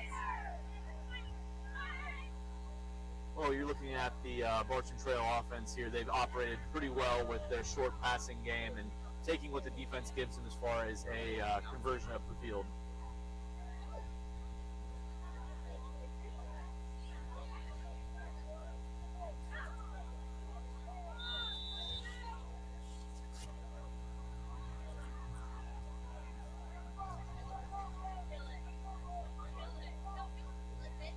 First down for Bartram Trail. Give a fake and quarterback pressure. Weatherly will get out of the pocket, still fires, and that is, I don't know, that might have hit the turf. They're going to say it was a catch right at the 35-yard line. Working on your passing game here. It's still the first half. You're able to do this without feeling like you're running up the score too much. Like we said in our pregame keys, you want to make sure that passing game is as sharp as possible leading into district play. Get another carry, and that is Lewis. Lewis will find an open spot, take a step in the ground, dances around, gets all the way across the 10, down to the 5, and he got a flag on the play, and that's probably coming back. For all the dancing he does find ways to go upfield with it. It's not just a casual dancing routine. It's him making sure he finds open alleys, gets the defender's hips pointed in the wrong direction, and cuts back at full speed. Yeah, he's really got a good north-south run game.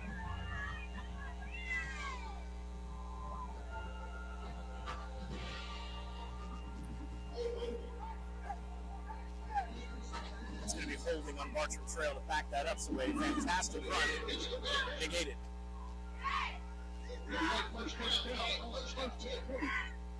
That's downfield holding, though, so it's 10 yards from the spot.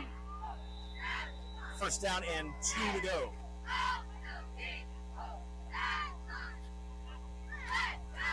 Snap. Now, Beverly will take it himself.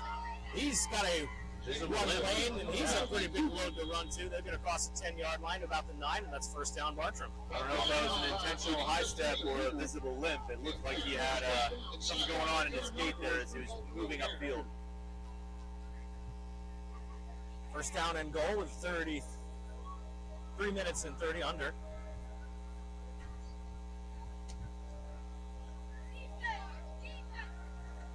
They'll come up in the traditional I formation. The snap, Lewis will plow through, and that is well defended by Orange Park. Clock's going to wind here inside of 3 minutes. It looks like they're going to be content taking their time here, running the ball in the red zone, see if they can get a couple more plays in before they get their rush and score. Second down and goal. Call it no gain on the play. Back in shotgun. So they did mark him down to the 5. They did get 4. Play fake. Looking to throw. Rolls out. Here comes pressure inside. Orange Park can't get him. Throw out to the top, and that is defended. Bobbled and incomplete. He did have possession temporarily, but he didn't quite hold it in. Third down and goal. Excellent throw. In so much traffic, only to a place where Caldwell could get it. And he threw it way up high, again, just like it was a rebound, and only Caldwell had a chance to pull it down. Stops the clock with 2:31 to go in this first half. 5-yard line is where they are. Spread the field out with 3 wide receivers and shotgun. Move Casey across the formation. With a snap, rolls to his left. Looks like they may try to do a little pitch, fakes it, steps into the ground, and That is a touchdown, Bartram Trail, and another running touchdown for Jaden Weatherly on the option. There's 2:25 to go. He had to abort the pitch play just to be able to say, hey, I'm a big dude. I can run upfield. I'm going to plant my foot into the ground, run over a defender, and get over that goal line. So a phenomenal decision there to abort the play and just take it himself. Extra point coming here. Bartram Trail tries to extend their lead to 28. Low snap, kick is up, and he's true. 35-7, Bartram Trail with their lead.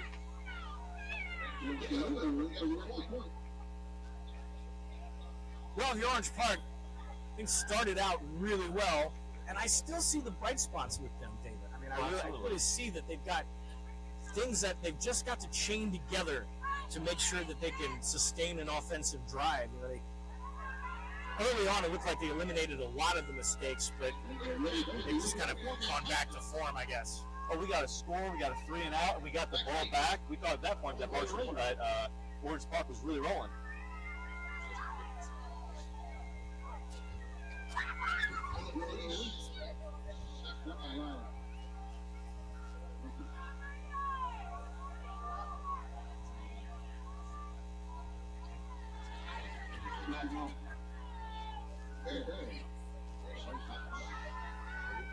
Producer Courtney talking behind us here.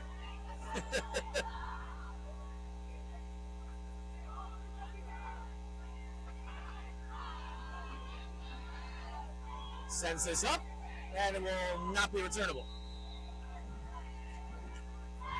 Caden's got a score update for us here. Bulls right now facing the Oak Leaf Knights, and the Bulldogs are up 14-7. I will say this, Oak Leaf loves to talk a good game. The fans really love to get the smack game going on. They are a rowdy bunch for sure. They know how to have a good time. They know how to run the football too over there too. They sure do. If they had a specialty thing for student sections over there, Oak Leaf would be in the running just about every year, that's for sure. But they're having a little trouble with the Bulldogs and Bulls tonight. Meanwhile here at Orange Park, trying to get back to form after see what they did in the first drive. That ball is going to be out, but they're going to say his forward progress was stopped before the ball turned out. Keeps the clock running. One of my favorite things you always hear from coaches, the second a ball comes out, doesn't matter if you're offense, defense, or special teams, the entire sideline will go ball, ball, ball, ball, ball, and it's the most important thing. You always got to make sure you have eyes on the football. 4 points of contact as a running back, and if you're a defensive back, trying to hawk that thing out of there. Raiders content right now just to continue running the football and running the clock. Get out and reset. Bartram Trail will start with the ball in the third quarter. So kind of pivotal for Orange Park to get something positive here.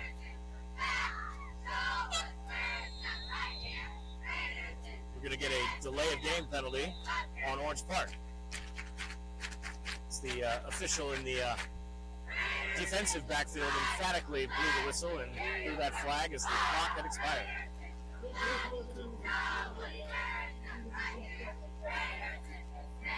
All right, so they'll get a freebie on that one. Reset to 25. Give them some grace there. Nicely done. Well played by the officials. Stay in that 3-wide set. They've run pretty much all night. And to run the option, runs into his running back there, and Bartram was all over it at that point. Called it a loss in the play. Quentin Moore.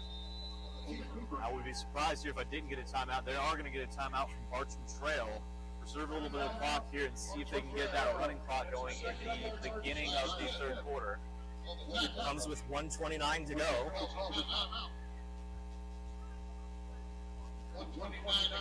So we're looking at 3rd and 9 here for Orange Park. Bartram Trail has one timeout left. Orange Park with a pair. Spot the ball at the 21-yard line for 3rd and 9.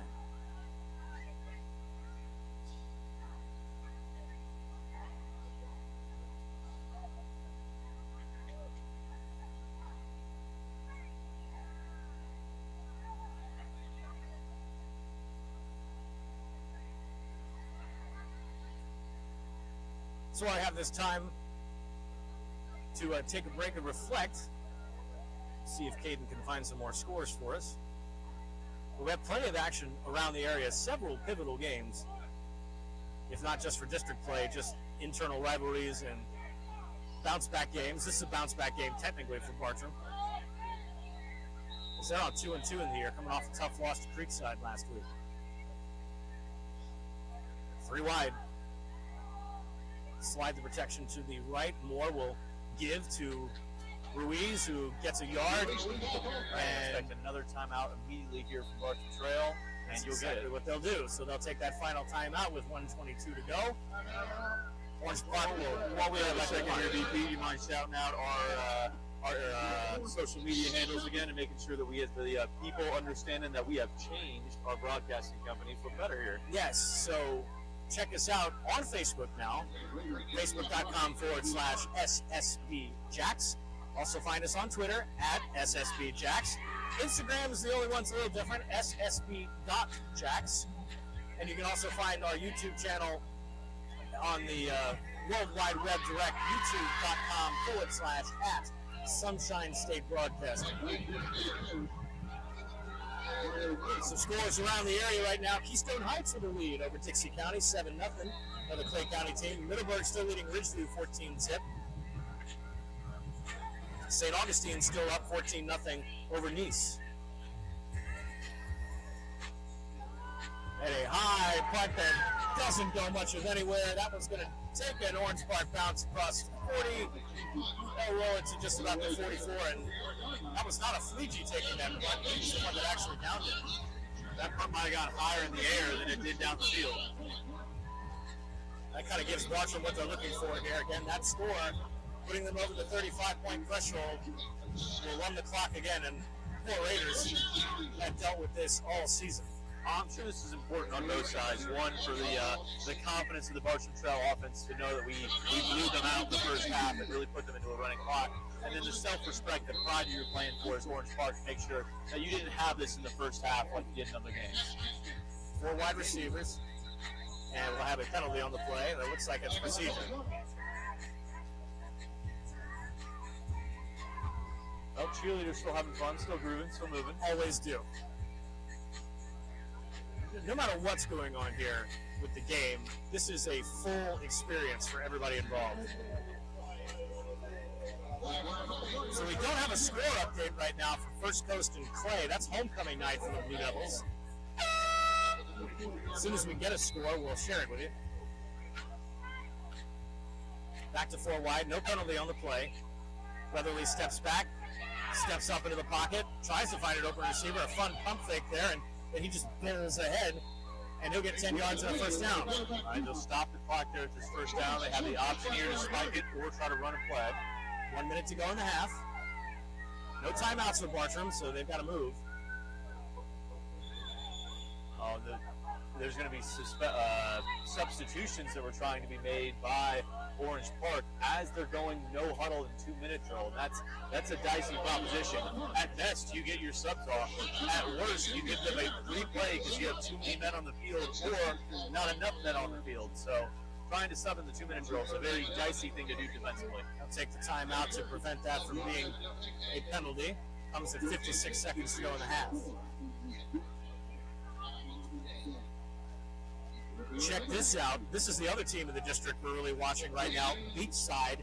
They're leading Bishop Kenny 7-0. Oh, and Beachside, Bishop Kenny and Bulls had a pretty epic clash last week, and I got to see Bulls come out with a win in that one. It's a reeling Bishop Kenny team going against the brand new Beachside squad. Yeah, not a lot known about Beachside right now, and so far they've come out the gate swinging this season. Their only loss in the district to Ponte Vedra in a close game. So don't look past the Barracudas now. Bartram will come back. The receiver falls, and that is incomplete. Caldwell was on the turf, and he tried to play a little kickball on that one, see if he could keep the defender from picking it off. I mean, if you're a perimeter corner for Orange Park, they've run this same curl 6 or 7 different times now. You have to know that one's coming. Eventually, you have to be able to put your foot in the ground, drive down, and catch it. Stops the clock with 51 seconds to go. 2nd and 10, ball sitting at the 34. Get a snap, Fakes the handoff, pressure in the backfield. They might have gotten a sack, and Weatherly would come out of it wisely. He'll get 10, maybe 15 yards on the gain, and I'll tell you what, Weatherly is something else. He got out of that pressure quickly. Orange Park pretty much had him wrapped up, just couldn't finish the job. First down, they'll set the sticks, hold up play for a minute, and now they'll wind it. Bears trying to go tempo. Quick snap. And now we're going to have a stoppage of play here. I think they might have gone a little too quick.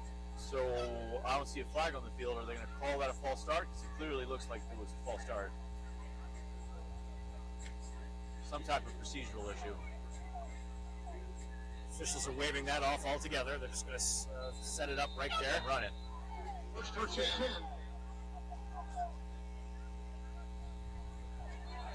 Now we have a penalty.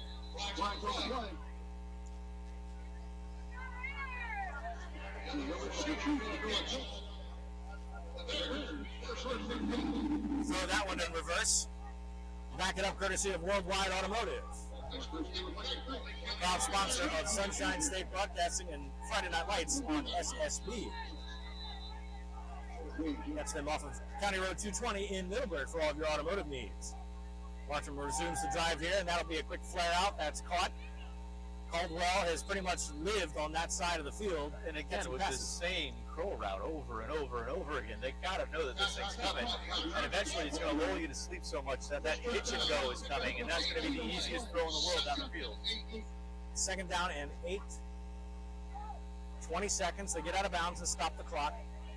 I mean, if you're Bartram Trail, you might as well not put on tape that you have a hitch and go. Actually, it's going to be more like 2nd and 3. You get a snap.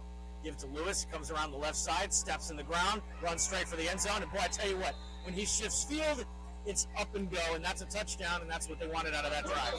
Only 14 seconds left. That's a tough one to swallow if you're Orange Park. To me, that looked like a bit of an effort play, too. Those kids are exhausted. They're down. They're already subbed out of the field. We got to make sure that they have enough gusto and play in next week's game. This was a tough one to watch in the first half.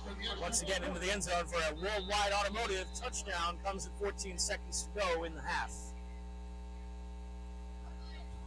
Low snap. Kick is up. Recovered nicely. And that is good. So 42-7. And unfortunately, that clock will run for Orange Park, and they'll just pretty much play this to run it out, I imagine. We expected this to be a Bartram Bears game. We didn't expect it to be this lopsided in the first half, especially after the start that Orange Park had gotten off to with that long touchdown drive and stopping Bartram Trail in that very first series for 3 and out. But at this point, we're looking at Orange Park trying to put a couple things together, maybe giving their second string, now third string quarterback an opportunity to strum a couple things together and get some game experience. There's some things there that were working, and they just couldn't string it together long enough. And of course, the turnovers weren't helping them either. You got a couple of these touchdowns on the board right now that were turnover-related short fields, and Bartram's going to strike every time and score. So, final bit of the first half here. That will not be returned. Take a ball to the 20-yard line, and we'll see if Quentin Moore comes out and tries to run a play, or they just take a knee here. Yeah, if I'm OP, I'm just trying to get to the half here and see how we can adjust a little bit for our first drive coming out of half. Likely not many drives coming afterwards because of the running clock. Bartram will get the ball to start the third quarter, and I imagine they'll just go right to work on the ground, start running that clock. Not a lot of pep in the step for the Orange Park Raiders after another tough night at work. That's where you find out where your leaders are, the guys that are still playing hard in games like this. You know, it takes a lot of guts to be able to come out here and, you know, take one to the chin and keep punching. Yep, and that's where we make or break a team right there. So, 32-7, our score at the half. We'll take a timeout, come back, and enjoy the sights and sounds of halftime at White Peak County Stadium. We'll get some score updates for you as well. In fact, I think Gabe will have some drive recaps for you. Back at the start of the third quarter. You're watching Friday Night Lights on SSP, and we will be back in just a minute. Having served Clay County for 18 years, Worldwide Automotive is bringing back the neighborhood repair facility with fair and honest pricing. It's why Worldwide Automotive's motto is car repair with care. Worldwide Automotive provides old-fashioned customer-centered service in an environment that is friendly and welcoming. Servicing domestic and European cars, Worldwide Automotive is offering $25 off to anyone who mentions this ad. And that's for any service. There's no need to go to the dealer for your 30, 60, 90, or 120-mile services. They offer same-day service and will handle your requirements for oil changes, belts, tire rotations, air conditioning, brake flushes, transmission services, and tune-ups. Come by and say hi to owners Joe and Valerie and see why they say their customers are family. Worldwide Automotive is located at 2490 County Road 220. For more information, go to worldwide-automotive.com.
back, everybody. Friday Night Lights on SSB.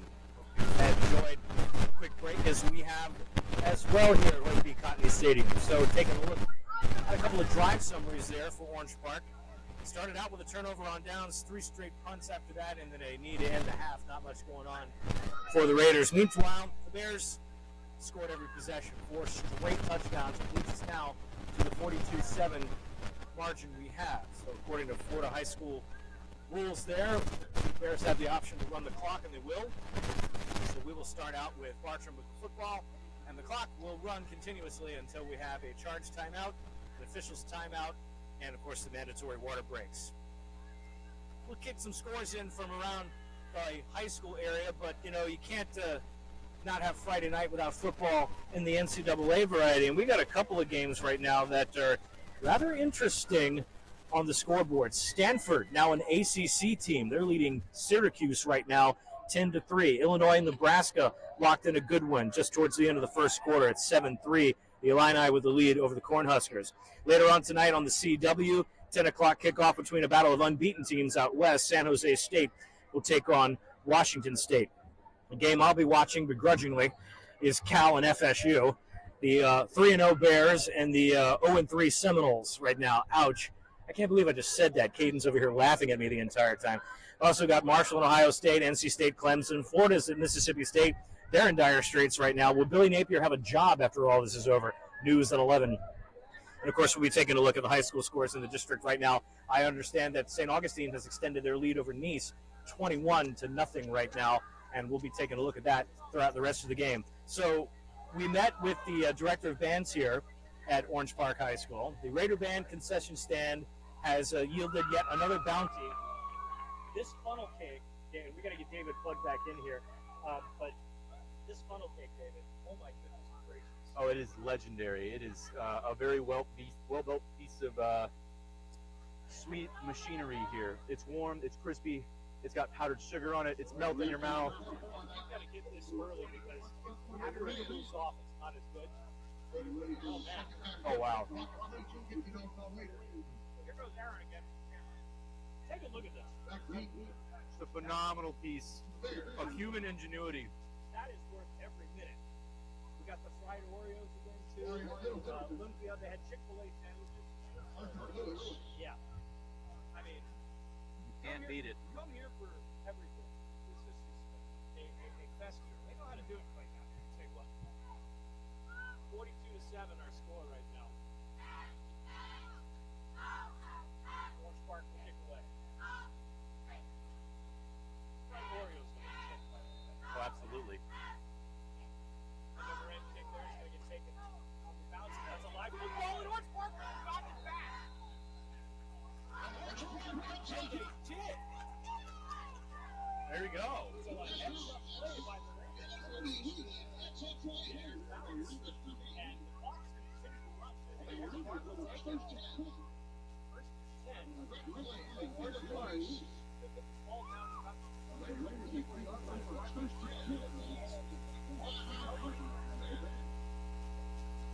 Well, that's an excellent way to swing things around in this this running clock period. You know, you talk mostly about your offense in situations like this and how we can turn things around.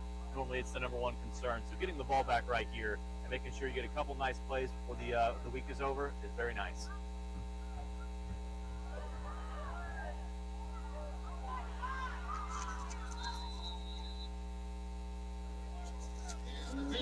Gotta have a change of microphone here. All of a sudden, we're run out of gas, run out of clock, run out of gas.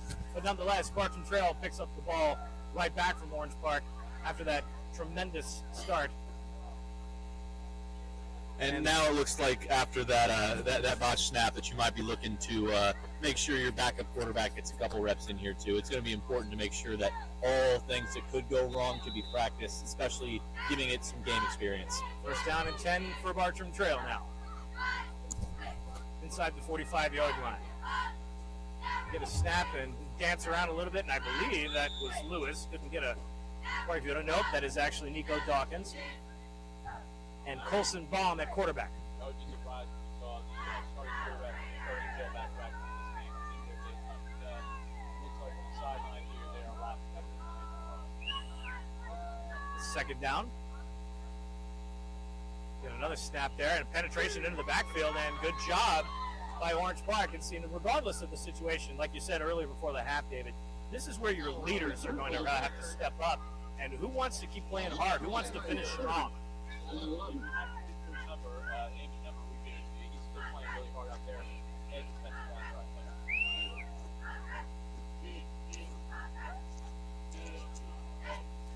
So third down now, and 11.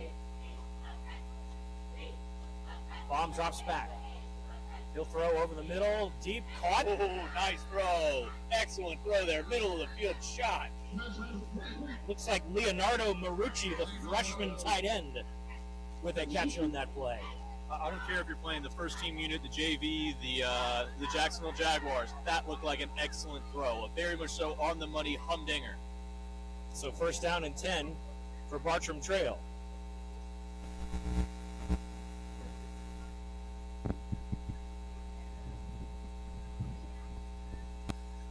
Give a snap, Dawkins over the middle,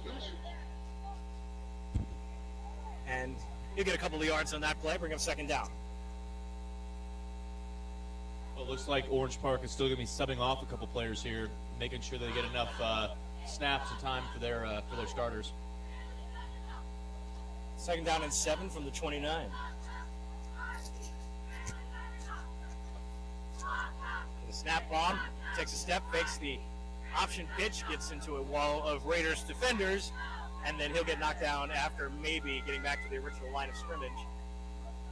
Bring up third and 7 still. I believe that Baum is probably the least mobile of the two quarterbacks. You know, his role might be as a better passer than it would be as a run threat. And looking at it objectively here, their offense is a lot better when they have that run threat because they're able to spread things out and also power up the middle. But now it seems though practicing this and adding that wrinkle to their team will make them that much more dangerous, especially if anything were to happen to the starter. Got a score update for you in just a minute. After this play, they'll get maybe a direct snap, and Orange Park gets into the backfield, and Dawkins is on the turf at the 35-yard line. Got a score update for you. Pete's side right now, 21-0 over Bishop Kenny. Also, Buchholz right now tied up with Richmond Hill at 27 apiece. Middleburg has extended their lead 27-0 over Ridgeview. Ridgeview is 0-3 on the year. That Bishop Kenny score is a bit surprising. You know, Bishop Kenny, normally a powerhouse, now a little struggling in this early portion of the year. How about those Barracudas making something happen? And that is going to fall harmlessly to the turf, incomplete. That is a fourth down and out, and the Raiders will come back. Elsewhere, our game of the week, the biggest impact game in the area, 21-0, St. Augustine leading East. The clock will still be running out, even though there is no game action here. This won't count as an official's timeout as we run down under 7 minutes. If you're Orange Park right now, you've got a little momentum. You know, yes, you're dealing with backups at this point, but hey, you got to play hard, play strong, and, finish the game up. Speaking of momentum, this lumpia into my mouth is fantastic. Well, this is going to make driving force. This is going to make you feel even better right now. Bowles 28, Oakleaf 17. Ooh. That game's starting to get out of hand for the Knights.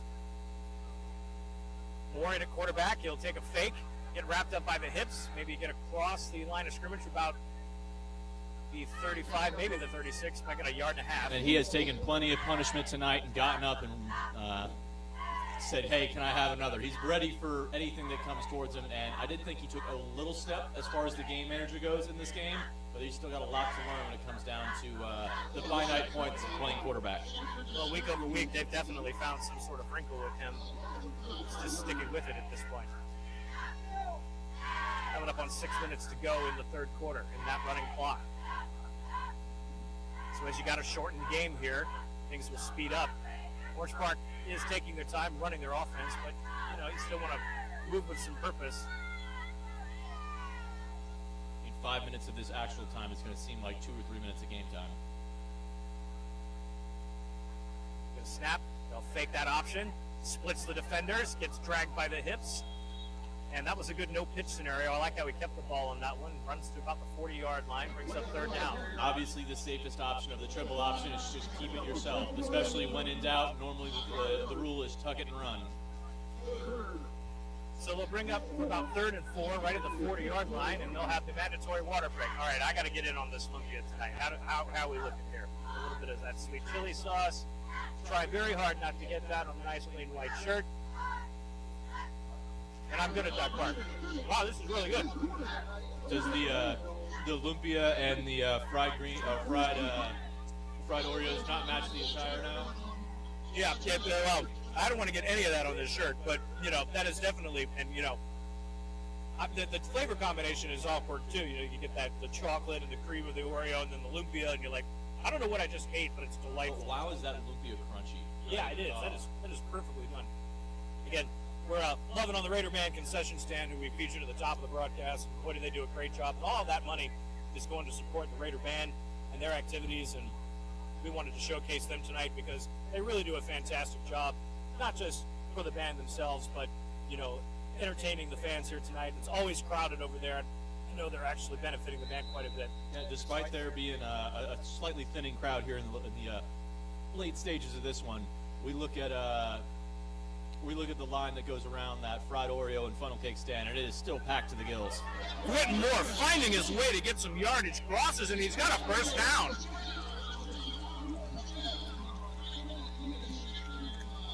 Quentin Moore doing everything he can on that play to get upfield, and I think there's a penalty flag.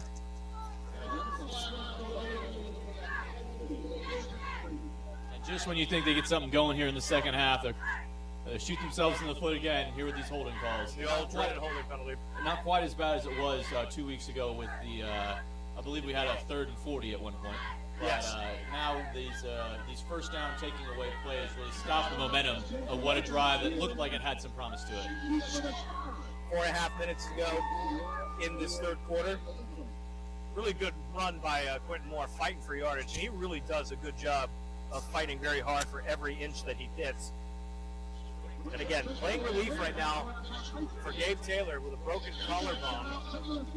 That's unfortunate for a pretty fired up quarterback. Really wanted to see some good things from him this season. And unfortunately, we'll have to wait for his senior campaign to do that. We've been seeing a lot of this triple option attack. Let's see if they go back to the well here. 3rd and 14 from the 30. They'll give Moore. Gets nailed by a tackler right there, wrapped up, and that will plug the jug. Bring up 4th down. I'll give a quick shout out to Damian Bridges over there. It's left starting corner. We ran into the moms in our fried Oreo line, and she made sure to make sure that we told you that you're having a great game, and it was shout out here on Sunshine State Broadcasting. Broadcasting your community, indeed. We're all out and about. 4th down now, and a Fleegee will punt. Lollipop snap, steps up, gets rid of it. Both end-over-end kick. And everybody on the Bartram Trail sidelines yelling, fire, fire, fire, whatever word they got to use to get them to get away from the ball. We were a Peter team back in the day, but I know what you mean. It's all about making sure you don't touch the punt. If a returning team player were to touch that punt, it becomes a live ball, and there could give another possession over to Orange Park. 3 minutes and counting here in the third. Moving right along. Just before 9 o'clock here on the East Coast, about 10 of. We roll inside of 2:45 here.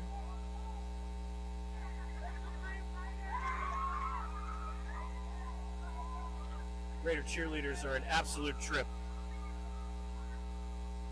Bobbled snap. Orange Park will swarm on the defense there. Didn't stop him behind the line, but Baum runs upfield for about 3 or 4 yards. Recovers nicely after the snap falls to the turf. Now, both Baum and Weatherly are both juniors, so both have an opportunity to play a little bit this season, but will be back next year. So I imagine this competition will not only span this season, but also stretch into the next as well.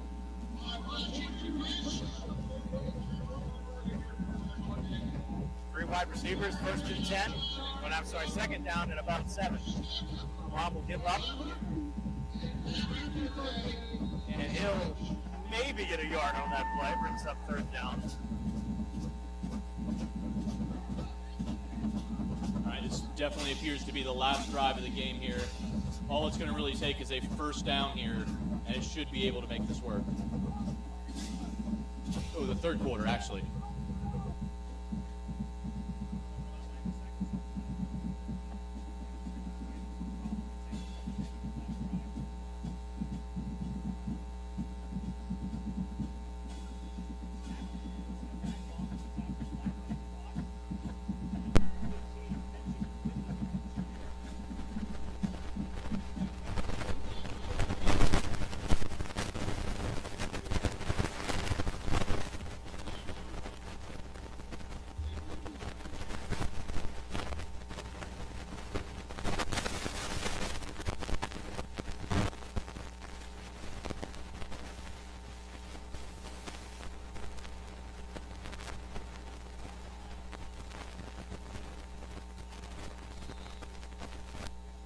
Got a little antsy on that one. Didn't go through his full drop.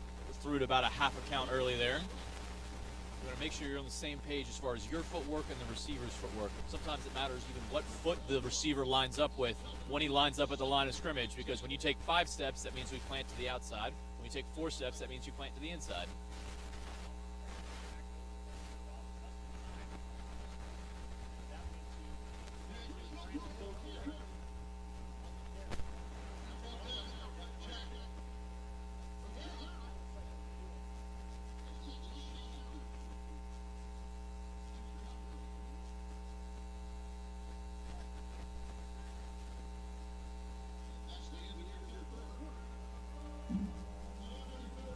That's going to do it for the third quarter of play.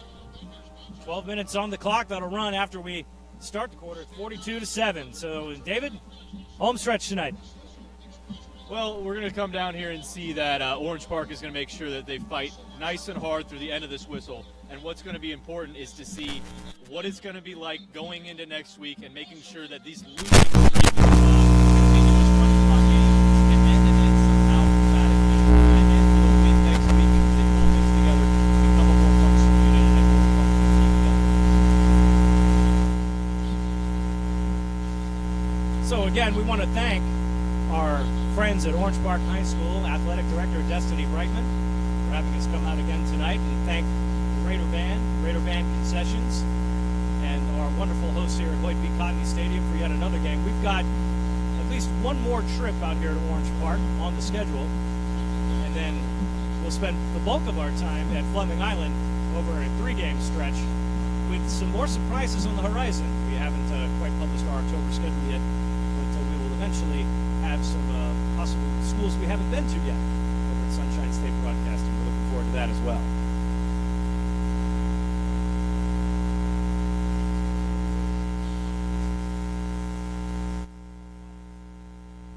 Third down and 5.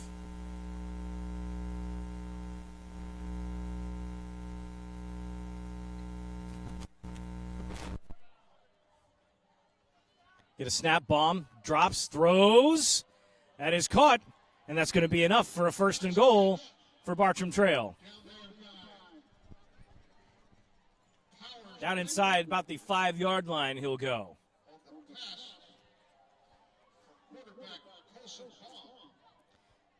Again, Baum at the backup quarterback spot coming in for relief. He threw a couple of passes last week at Creekside as a part of that 2-quarterback rotation that they were running earlier, but with a lead this big right now, it's his offense to run.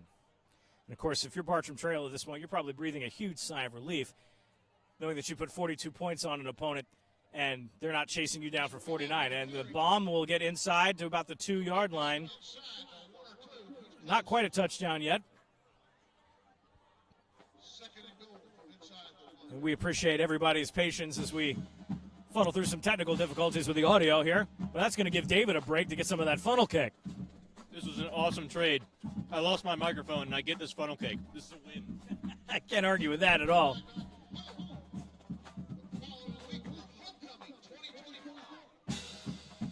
Goal to go here on 2nd down for the Bears. Play clock under 10 seconds, and again, they're milking every last bit of this clock, which is about 10.5 minutes. Baum will give. Steps out. That's a fumble into the end zone, and that's going to be a touchback. Orange Park will recover it, and that keeps a 0 on the scoreboard, David. That's actually pretty good for Orange Park right now, despite the fact that the situation we're in. That's a win for their defense.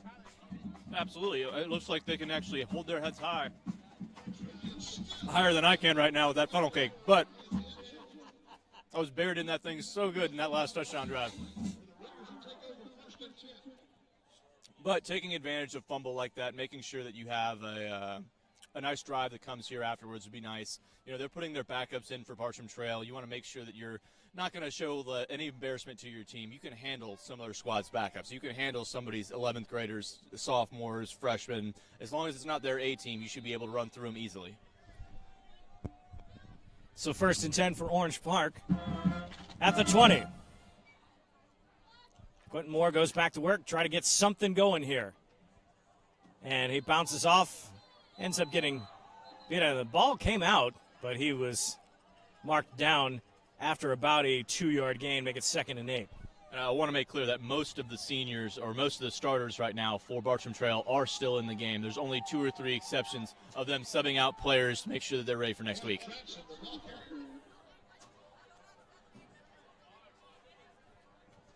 Spot the ball at the 22-yard line, 2nd down 8. Coming up on 9 minutes to go in the game. And again, another developmental opportunity for Orange Park. Sadly, they've had far too many. But they've chained together a little bit more than they have in previous weeks. 3 wide. Get a snap, fake the handoff, takes it himself. Moore steps out, tries to find a blocker. There he goes. He's in the open field. He's got a 1st down. Across the 45 to 40, down to the midfield. And another holding penalty. It looks like 2 flags on the play. That's unfortunate.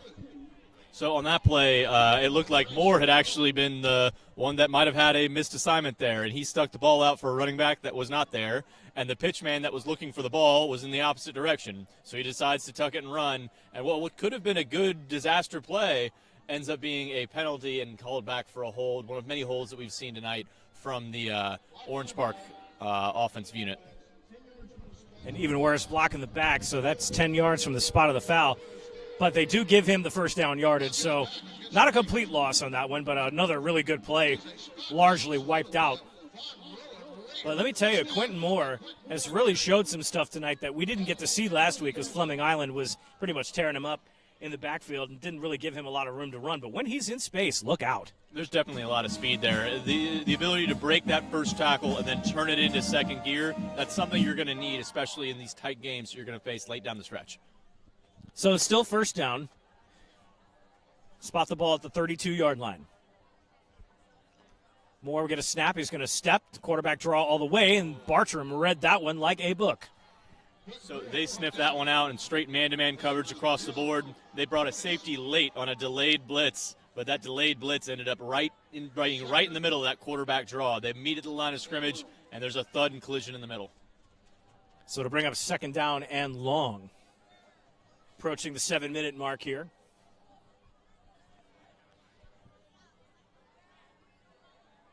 Again, 42-7 our score. Bartram has dominated. They've scored on pretty much every possession in later parts of the game. Earlier in this game, it was a 7-7 contest, and it looked like we were going to be in for a treat. Unfortunately, we've ended up with a track meet. We're going to get another flag here for delay of game.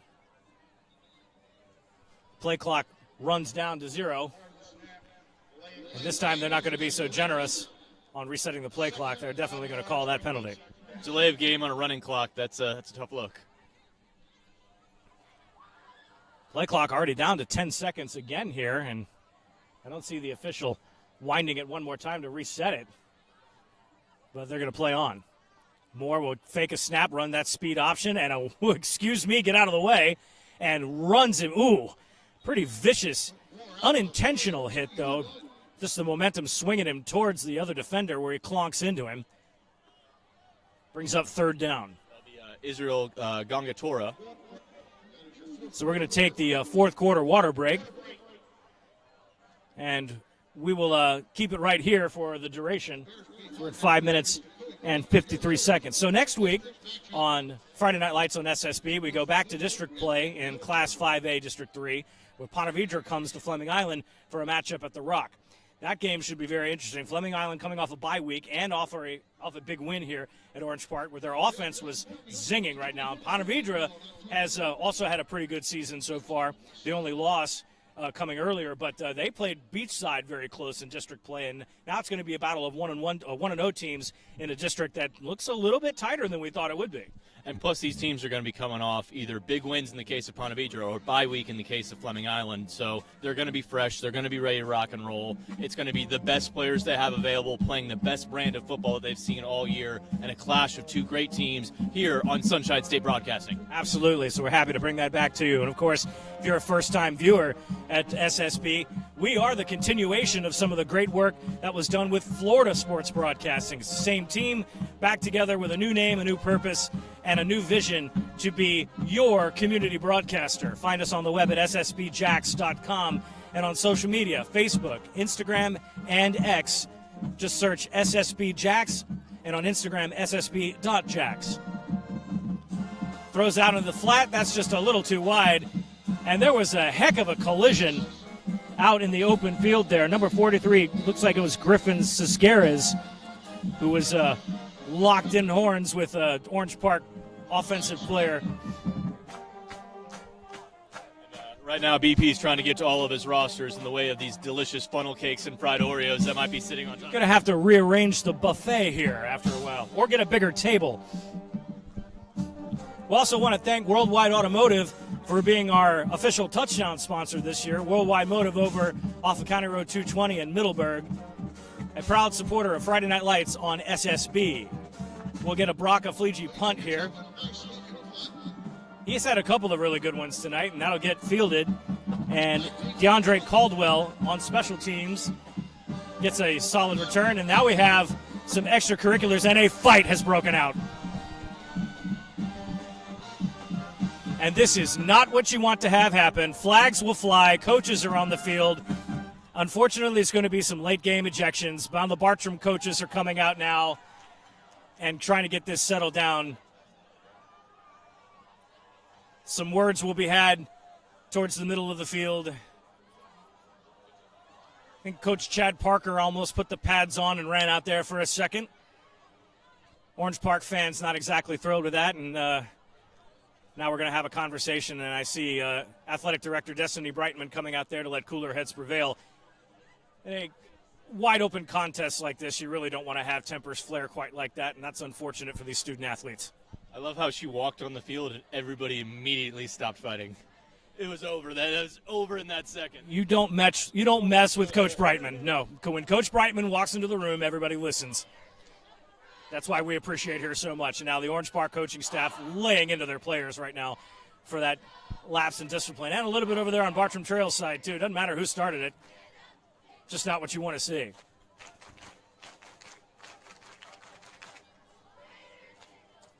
Still a lot of juice in this this Raider band. They are a lively bunch, and that's for sure. They stay all the way through, and the enthusiasm and energy is through the roof. And these band kids know football, too. They sure do. I don't know if we can get Aaron to go over to on camera 2 over there, if we can get him to look at what's going on over there for a minute while they sort this out on the field.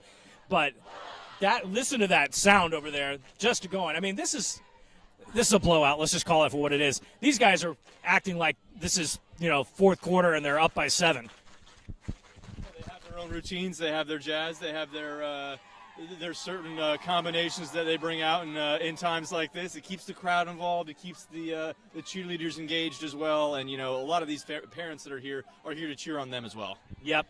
And I know there's some happy band parents and family members of bands out there who are enjoying when we showcase them on the broadcast. We had the pleasure a couple of weeks ago before we switched from FSB to SSB, where we had Eagle Band 1 and Golden Regiment from Oak Leaf High School in a 300-member band performance, which is kind of the first time we've seen something like that in Clay County, and that was really cool to see. So they really got some excellent bands out here, keeping it energetic and keeping it cool on Friday nights. And I think our eyes in the sky here, Caden is running around trying to figure out what the situation is as we have a discussion on the field right now. There's flags everywhere, and from what we were able to tell, we saw that there was a altercation, some helmets came flying off, and then that ended up in a bit of a slugfest, and the benches almost cleared.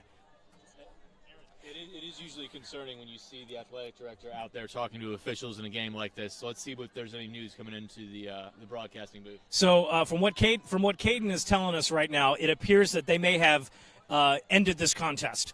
We're going to get an official word from the referees down here, but given the score and given the time left on the clock and some of the tempers flaring, it's probably in the best interest of player safety and sportsmanship right now that they end this contest. So we will get an official word on that in just a second. But normally when you see an AD out there on the field, there's some sort of administrative decision being made here, and she appears to be on the phone right now talking situations here. So we will get that for you in a second.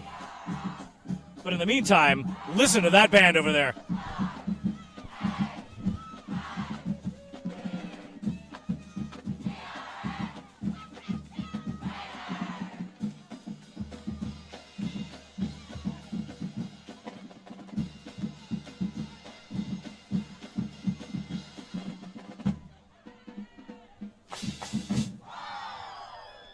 Orange Park Raider Band and the cheerleaders. What a great job trying to keep this situation from being very tense. Shout out to them for keeping everybody energetic and maybe a little distracted. So just to reset here, regardless if the game continues or not, there's going to be a couple of penalties and several ejections that will likely take place after this incident. We're stopped at 4:34 to go in the game. It's 42-7 Bartram, so we were in a running clock scenario, and unfortunately, due to that altercation, there was an exchange of words. The officials have made a decision right here, and we will now hear what that is. At the end of the play, we had double personal fouls, one on the offense, one on the defense. We had another personal foul on the offense. Those three offset. After the play was over, we had 5 dead ball, unsportsmanlike conducts, players leaving the bench, Orange Park coming onto the field. Each one of those penalties will be administered in the order that they happen. Are we about to get close in a mile? Is this about to be the longest down and distance I've ever seen in my life? So we're going to have to do some math on that one, but 15 times 5 is a lot. And they're going to basically administer them to the point that the ball will likely sit at the goal line because it was an offensive play. And, yeah, Caden doing that quick math over there, our loyal high school students in True here. It's 75 yards and penalties. And so I guess we're not going to cancel the game. And Coach Marcus Wimberly is absolutely furious with the result. But I don't think he really has much of a leg to stand on because his players committed an act of discipline and jumped onto the field when they shouldn't have. And also, they're not 75 yards down the field, so I'm wondering how they enforce that. Are they doing half the distance to the goal penalties once they can, or are they just saying, okay, we're going to put this on the 10-yard line, let's kick the ball off and go? It's probably going to go from there and just inch it up forward at this point. But, and again, Athletic Director Destiny Brightman is on the field right now, still having a conversation with the officials. And again, we don't have any discussion with the Bartram Trail coaching staff right now since it appears that Orange Park was guilty of the most of the infraction. But prior to that, during the play, we did have those offsetting personal foul penalties, which are not a note here. And again, we are stopped at 4:34 left in the ball game in a 42-7 running clock contest. So they'll move the ball all the way to the 4-yard line, make it 1st and goal for Bartram Trail. The Orange Park defense has not come out onto the field. They are being held. And I think there's some additional discussion going on.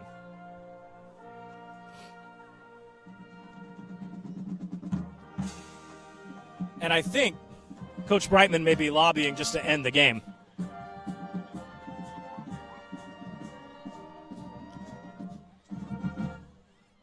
Still no word yet from the official if Orange Park is even going to come out.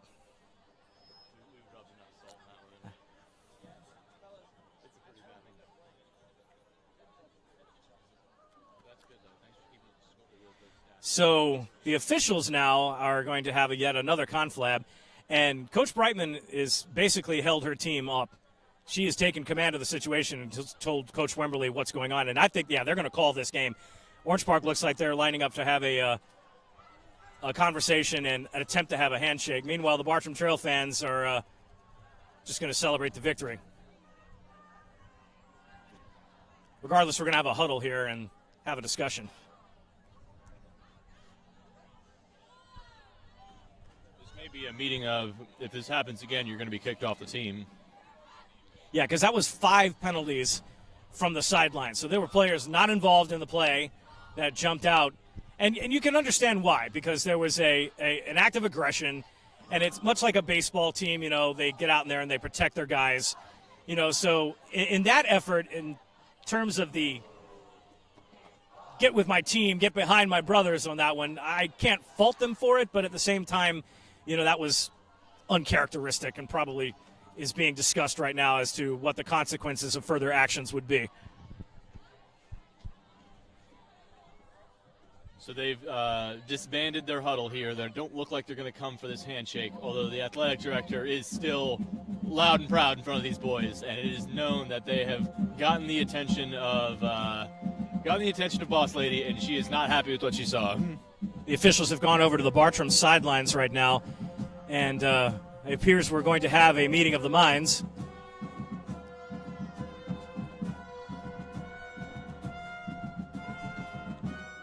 I've never seen this, to be honest. This is a first for me, David, where the AD has come out, and yeah, they're moving Bartram off to the side. I think they're just going to go ahead and they may call this. I have been on the side of blowing out a team to where we had to put them on a running clock. I have been the team that has been put on a running clock. And, you know, either way, it's very, very awkward towards the end of these games. And, you know, they want to show your opponent some respect. So when things like this happen, it is way outside of the social norm. And I'm sure that this reaction from the athletic directors reflects that and how they think their team should be operating. Well, and one thing that we know about Orange Park is they run a tight ship here. They do not mess around with, you know, discipline and good conduct and things like that. So I'm sure this is going to be taken very seriously.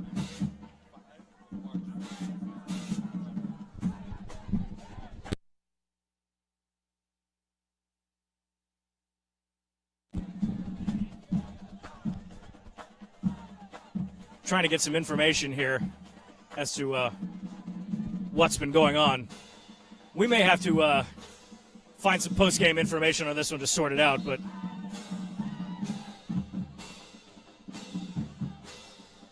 so they're waving on the Orange Park team,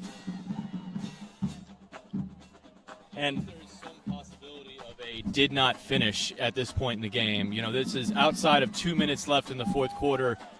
There is a lot of people that say that these kind of games have to become full booked and official. That was kind of the point of the running clock rule, was to prevent people from dropping out of games. So let's see how this ends here, and hopefully it doesn't get any more chippy.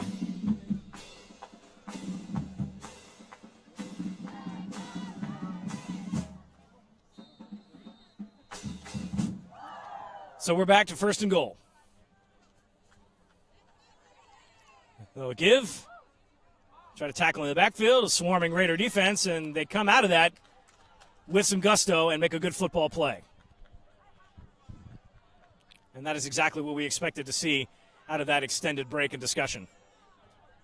Which that's some of their day one plays for Bartram Trail. We saw that jet sweep earlier in the first half, and Orange Park already knew it was coming then. They knew it was coming now.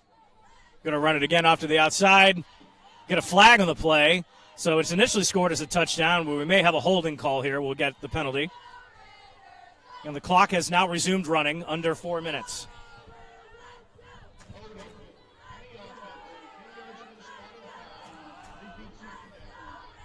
So Spat got up 10 yards on the holding penalty.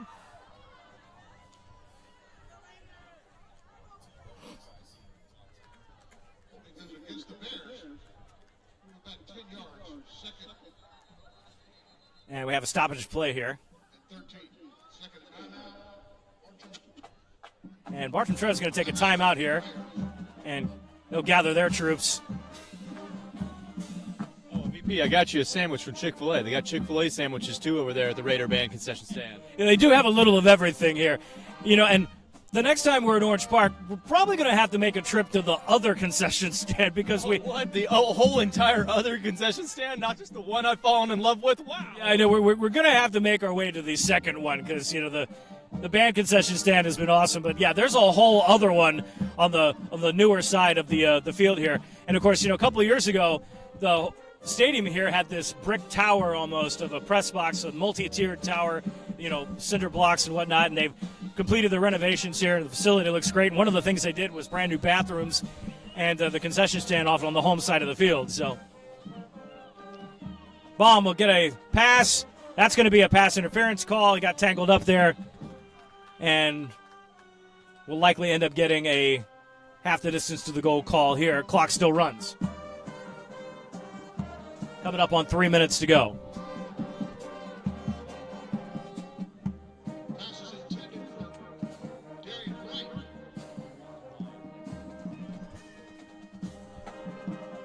Officials having an extended discussion here.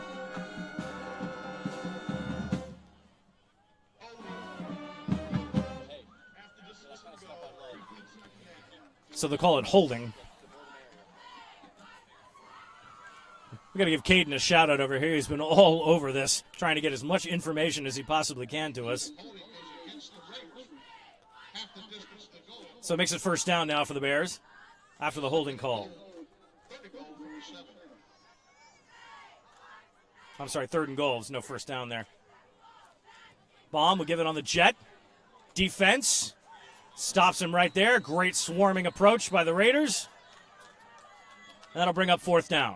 A little point of pride there, making sure they don't get into the end zone, putting a stomp on this game. I know that the scoreboard might not be indicating how much you feel about this, but after getting a little bit of the manhood challenge, it's nice to bow up and play good defense. So 4th down, and Bartram will run as much clock as they possibly can at this point. Play clock down to about 15 seconds, and that's exactly what they're going to do. They're going to hold this up and take a timeout to avoid the delay, and then get their 4th down play in.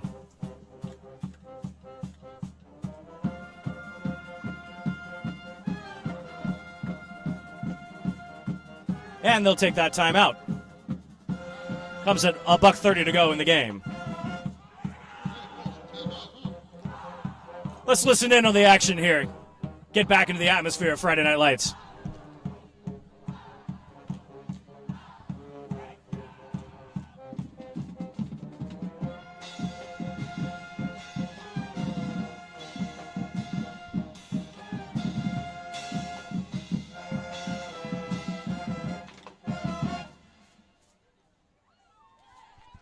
I want to be on SportsCenter, David. Oh, absolutely. Absolutely. Dun-dun-dun, dun-dun-dun.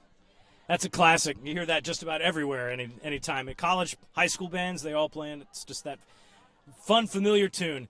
And I don't know if Garrett or Aaron can take a look, but I am looking directly ahead at one of the most gorgeous moonshots in the distance behind the trees there. And get that harvest moon here at Orange Park. What a gorgeous night this did turn out to be. Baum will drop back to pass on 4th down. They'll get some pressure in the backfield. They're going to sack him, and that's it. So after all of the confusion and the madness, Orange Park bows up, plays defense, and keeps Bartram out of the end zone, and they will turn the ball over on downs. Or at least that's what we think. Okay, now it is 4th and goal, so sorry for the confusion there. But nonetheless, a great play on defense. Minute to go, and Bartram going to bring on the special teams unit. First time we've seen a field goal kick this game. And because of the fact that this might be a special teams play, there's a likelihood this might be the last play of the game here. Comes about 48 seconds. And they'll take all the time they can here. And, yeah, the exchange from the turnover after the play is over will likely end this. Kick is up. And it is good. So that makes our score, with 30 seconds on the clock, 45-7.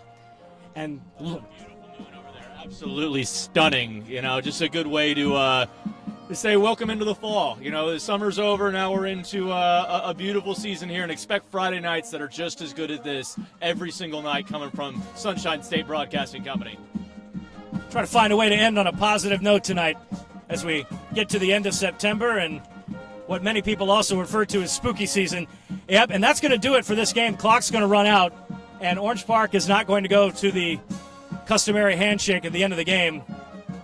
That's going to do it for this broadcast, our inaugural broadcast on Sunshine State Broadcasting. Just due to the length of the time here and the running clock, we would normally have a post-game report, but with that said, we're going to go ahead and wind it up here. For BP, David Wells, Garrette Binford, and Aaron Belchamber on the cameras, and our producer-director, Courtney Wallace, Caden doing everything for us that we couldn't do. We thank you, and we are appreciative of this new era here. We look forward to seeing you next week as Ponte Vedra takes on Fleming Island in district play. So long, everyone.